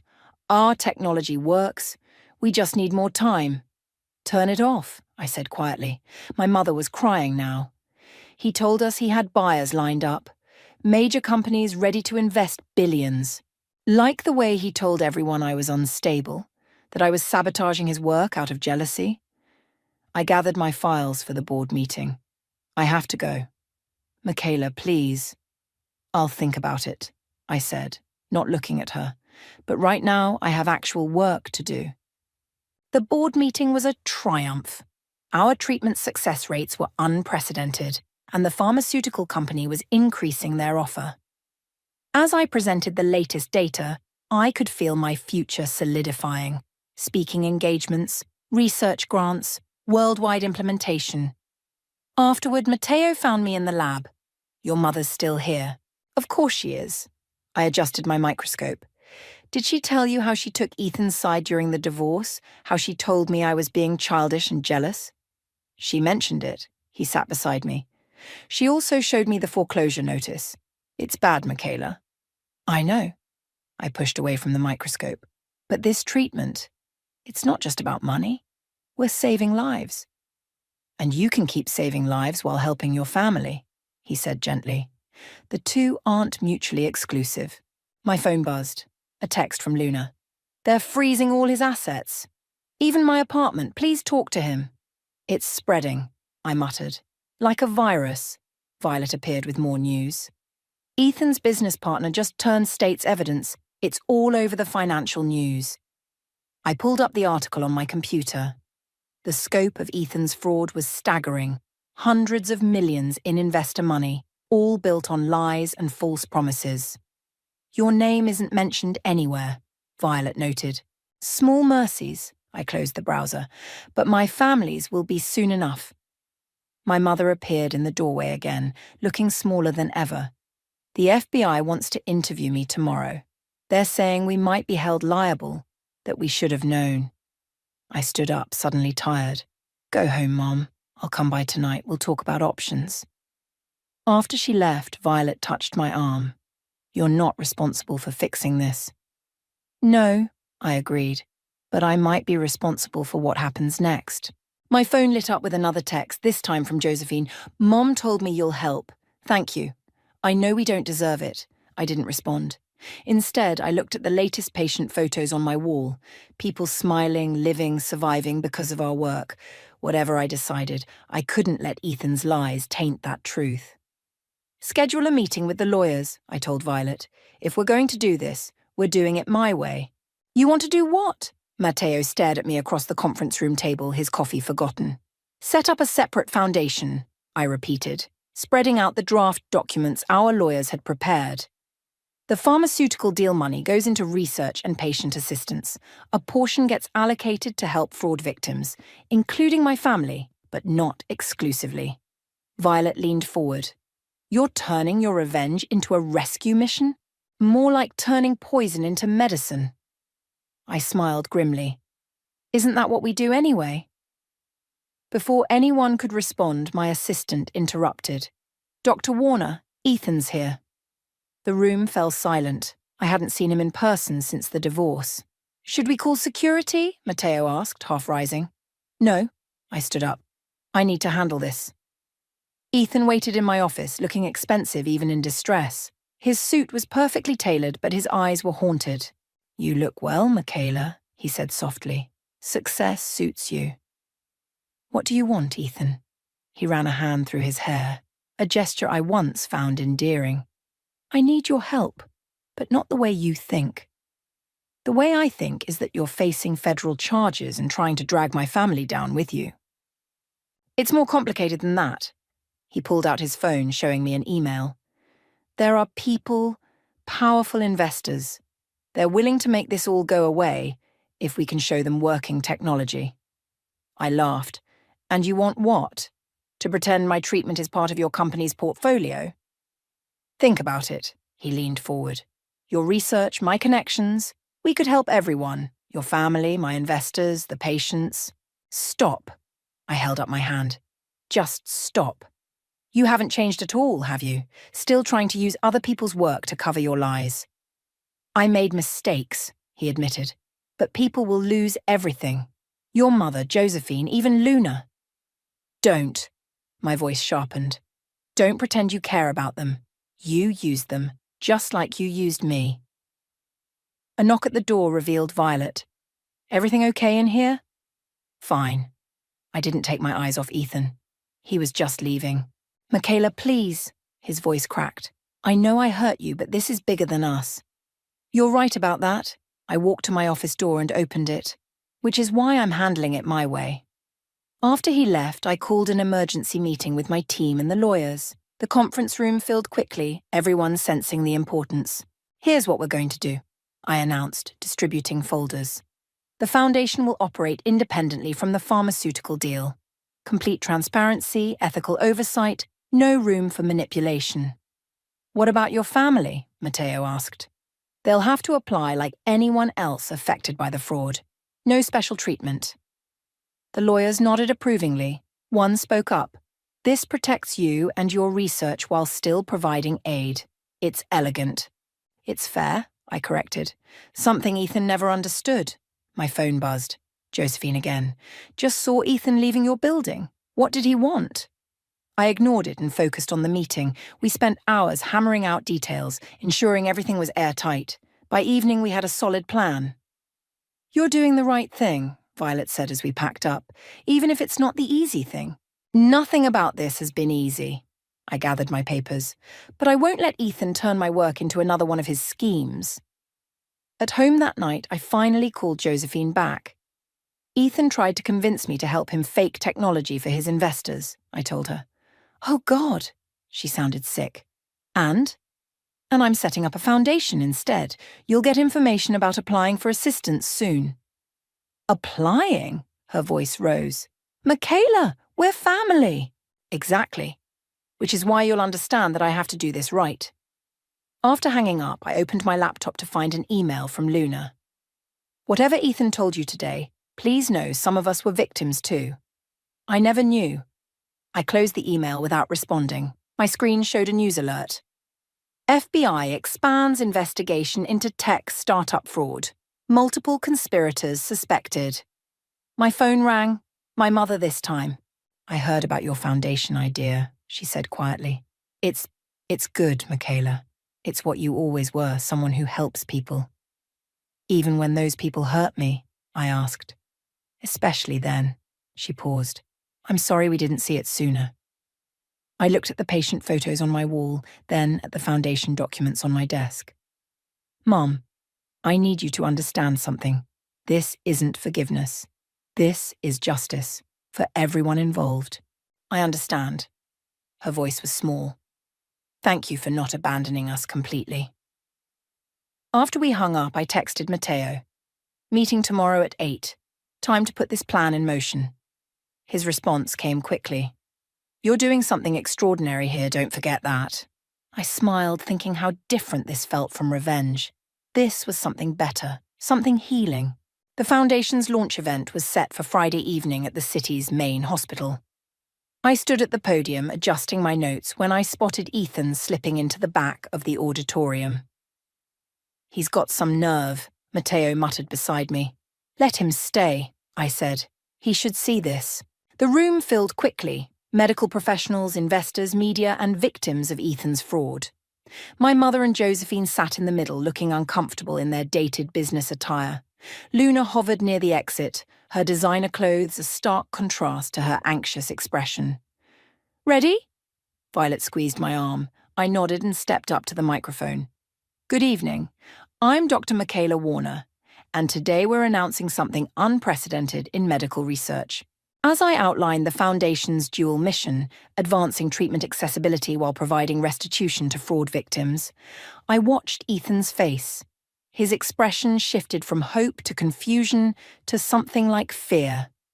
"Every dollar of fraud victims' money that went into false promises," I continued, "will be matched by our foundation for real medical advancement. We're turning empty words into actual healing." The audience stirred. I saw my mother wipe her eyes. "Applications for assistance open next week," I explained. "Every claim will be evaluated fairly regardless of personal connections or past relationships." Ethan stood up, moving toward the podium. Security tensed, but I held up my hand. "Dr. Warner," he called out, his voice carrying across the room. "May I ask a question?" The audience turned to stare at him. Some recognized him from the news coverage. "Of course," I said calmly. "Transparency is one of our core values." "This foundation," he said, "it's using the pharmaceutical company's payment for your treatment, isn't it? Money that could have gone to you personally?" "Yes." I met his gaze. "Because unlike some people, I believe success comes with responsibility." A reporter raised her hand. "Dr. Warner, is it true that the man asking questions is your ex-husband currently under federal investigation?" "Yes," I answered. "And his question highlights exactly why this foundation is necessary. While some people built empires on lies, we're building something real on truth." Ethan's face reddened. "Michaela, please. We need to talk privately." "No, we don't." I gestured to the presentation screen behind me, showing patient recovery statistics. "These numbers are what matter. Real results, real hope." He took another step forward. "You're doing this to punish me." "Actually," Violet stood up, "she's doing this to help people, including those you hurt. Now please sit down or leave." The room buzzed with whispers. I saw phones recording everything. "The Foundation's first initiative," I continued, ignoring Ethan, "will fund treatment for 50 lymphoma patients who couldn't otherwise afford it. Their lives matter more than any revenge." Applause broke out. Ethan slumped in his seat, finally silent. After the presentation during the reception, my mother approached me. "I saw the application forms," she said quietly. "They're thorough. They have to be." I sipped my water. "Everyone gets treated equally. Even family? Especially family." I watched Josephine across the room talking to one of the Foundation's lawyers. "It's the only way this works." Luna appeared next, looking nervous. "Can we talk?" I led her to a quiet corner. She pulled out her phone, showing me emails. "Ethan's been moving money," she said. "Hidden accounts. He told me it was normal business practice, but after your speech tonight—" "You should take those to the FBI," I said gently. "I already did." She straightened her shoulders. "I'm done protecting him." Across the room, Ethan watched us, his face pale. When he started walking over, Matteo stepped between us. "I think you've done enough damage," he told Ethan. "This isn't over," Ethan hissed, but security was already approaching. As they escorted him out, I heard him call back, "You'll regret this, Michaela. You can't play saint forever." Violet appeared at my side. "You okay?" "Better than okay." I watched the doors close behind him. For the first time, I feel completely free. The evening wound down with more interviews, handshakes, and photographs. My team beamed with pride as reporters asked about our research breakthroughs. Finally, as the last guests left, Josephine lingered. "I'll help," she said suddenly. "With the Foundation. Processing applications, whatever you need. I want to make things right." I studied her face, seeing genuine remorse. "There's a lot of work to do." "I know," she smiled sadly. "But you showed me what real success looks like. It's not what Ethan promised. It's what you built." As I drove home that night, my phone buzzed with messages of support and media requests. But one text from Matteo stood out. "You didn't just beat him. You showed everyone a better way. That's the best revenge." I smiled. thinking of the patients who would benefit, the victims who would find justice, and the family that might finally learn from their mistakes. Tomorrow would bring more work, more challenges, more healing. But tonight, I had peace knowing I'd chosen the right path. Not the easiest one, but the one that would help the most people. The first round of foundation applications is overwhelming, Josephine said, spreading papers across my office desk. Over 300 victims so far, and more coming in. I looked up from my microscope.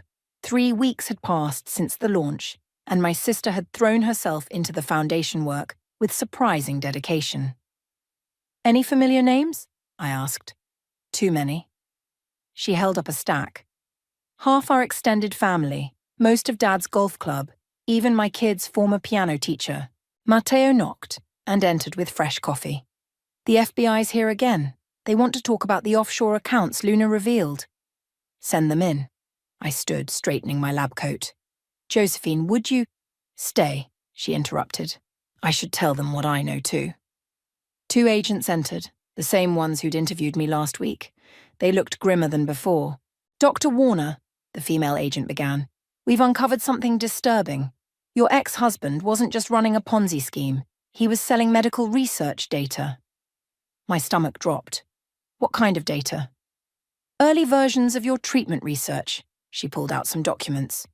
We found emails where he claimed to have proprietary medical breakthroughs. That's impossible, I breathed. That research never left the lab. Unless, Josephine said quietly, he took it during your marriage. The memory hit me. Ethan, always so interested in my work, asking questions, photographing my notes to understand my passion better. We'll need access to your original research files, the male agent said. To compare with what he sold? Of course, I turned to Matteo. Get them everything. After the agents left, Violet rushed in. You need to see the news. On my office TV, Ethan was being led out of his company building in handcuffs. The crawler beneath read, Tech CEO arrested, medical data theft added to charges. He's really done it now, Josephine whispered. Stealing medical research? That's federal prison time. My phone buzzed. Luna again. They're questioning everyone. Your mother's at the FBI office now. Go, Matteo told me. We'll handle things here. At the FBI office, I found my mother in tears. I didn't know, she kept saying. He asked me to invest in medical technology. I thought he was supporting your work. Mrs. Warner, the agent said gently, did your son-in-law ever show you any research documents? Yes, she wiped her eyes. He said they were breakthrough treatments, that Michaela was part of it all. I felt sick. Mum, I never gave him permission to share my work. I know that now. She reached for my hand. I'm so sorry, honey. We were all so blind. Back at the lab, Violet had news. The pharmaceutical company wants to make a statement supporting you. They're doubling their commitment to the foundation. Good. I sat heavily in my chair. Because we're going to need it, those stolen research files. Who knows how many people invested based on them? Josephine, who'd followed me back, spoke up. I have an idea. What if we expand the foundation's scope? Not just financial help, but a whole program to educate people about scientific integrity and investment fraud. I looked at my sister. Really looked at her? The entitled woman who'd dismissed my work was gone, replaced by someone who finally understood value beyond money. Actually, I said, that's brilliant. We worked late into the night, revising the foundation's mission. Matteo ordered dinner, and even my mother stayed, helping organize victim statements. Around midnight, my phone lit up with a text from an unknown number. Your research saved my daughter's life. I invested in Ethan's company because I believed in that kind of miracle. I'm sorry it wasn't real, but thank you for making the real thing happen. I showed it to the others. This is why we do this. No, Violet corrected. This is why you do this. You took something painful and made it healing. My mother touched my arm. I keep thinking about all those board meetings at Ethan's company. The way he'd talk about medical breakthroughs, and I'd sit there feeling so proud. I never once asked why you weren't involved. Because he was good at telling people what they wanted to hear, I said. But now we're showing them what's real. Josephine looked up from her stack of applications. Speaking of real, we should probably talk about my application. I know you said no special treatment, but nothing. I took the paper from her. You'll go through the same process as everyone else. That's how we maintain integrity. She nodded, and I saw respect in her eyes, maybe for the first time. My phone buzzed again. The FBI. Need you in court tomorrow, Ethan's arraignment. I'll go with you, Matteo offered. We all will, Violet added. I looked around my office, at my sister organising papers, my mother finally understanding my work, my team standing by me. This wasn't the family I'd imagined having, but it was the one I'd built. Tomorrow then, I said. We face him together. The courthouse steps were crowded with reporters when we arrived. Ethan's arrest had become national news, a cautionary tale of tech fraud meeting medical ethics. Dr. Warner, they called out. How does it feel knowing your ex-husband stole your research? Before I could respond, Matteo stepped forward. Dr. Warner will make a statement after the arraignment. Inside, the courtroom was packed. Luna sat in the front row, her designer clothes replaced by a simple black suit. She nodded slightly as we passed. All rise, the bailiff called.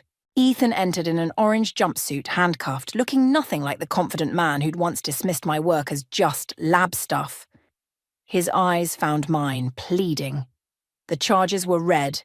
Wire fraud, securities fraud, theft of intellectual property, conspiracy to commit fraud. The list went on. How does the defendant plead? The judge asked. Ethan's lawyer stood. Your Honour, my client wishes to make a statement. This should be good, Violet whispered beside me. Your Honour, Ethan began, his voice shaking. I admit I made mistakes, but everything I did was to create something meaningful. Dr. Warner's research. I only shared it because I believed in its potential. I felt my mother stiffen beside me. The defendant will enter a plea, the judge interrupted. Not guilty, Ethan said, then turned to face me. Michaela, please, tell them we were building something together. I stood up. Your Honour, may I speak? The judge nodded. Mr. Harding never had permission to use my research. While he was telling investors about medical breakthroughs, I was actually creating them. In my lab, with my team. He didn't believe in potential. He believed in profit. The courtroom erupted in whispers. Ethan's face reddened. Order, the judge called.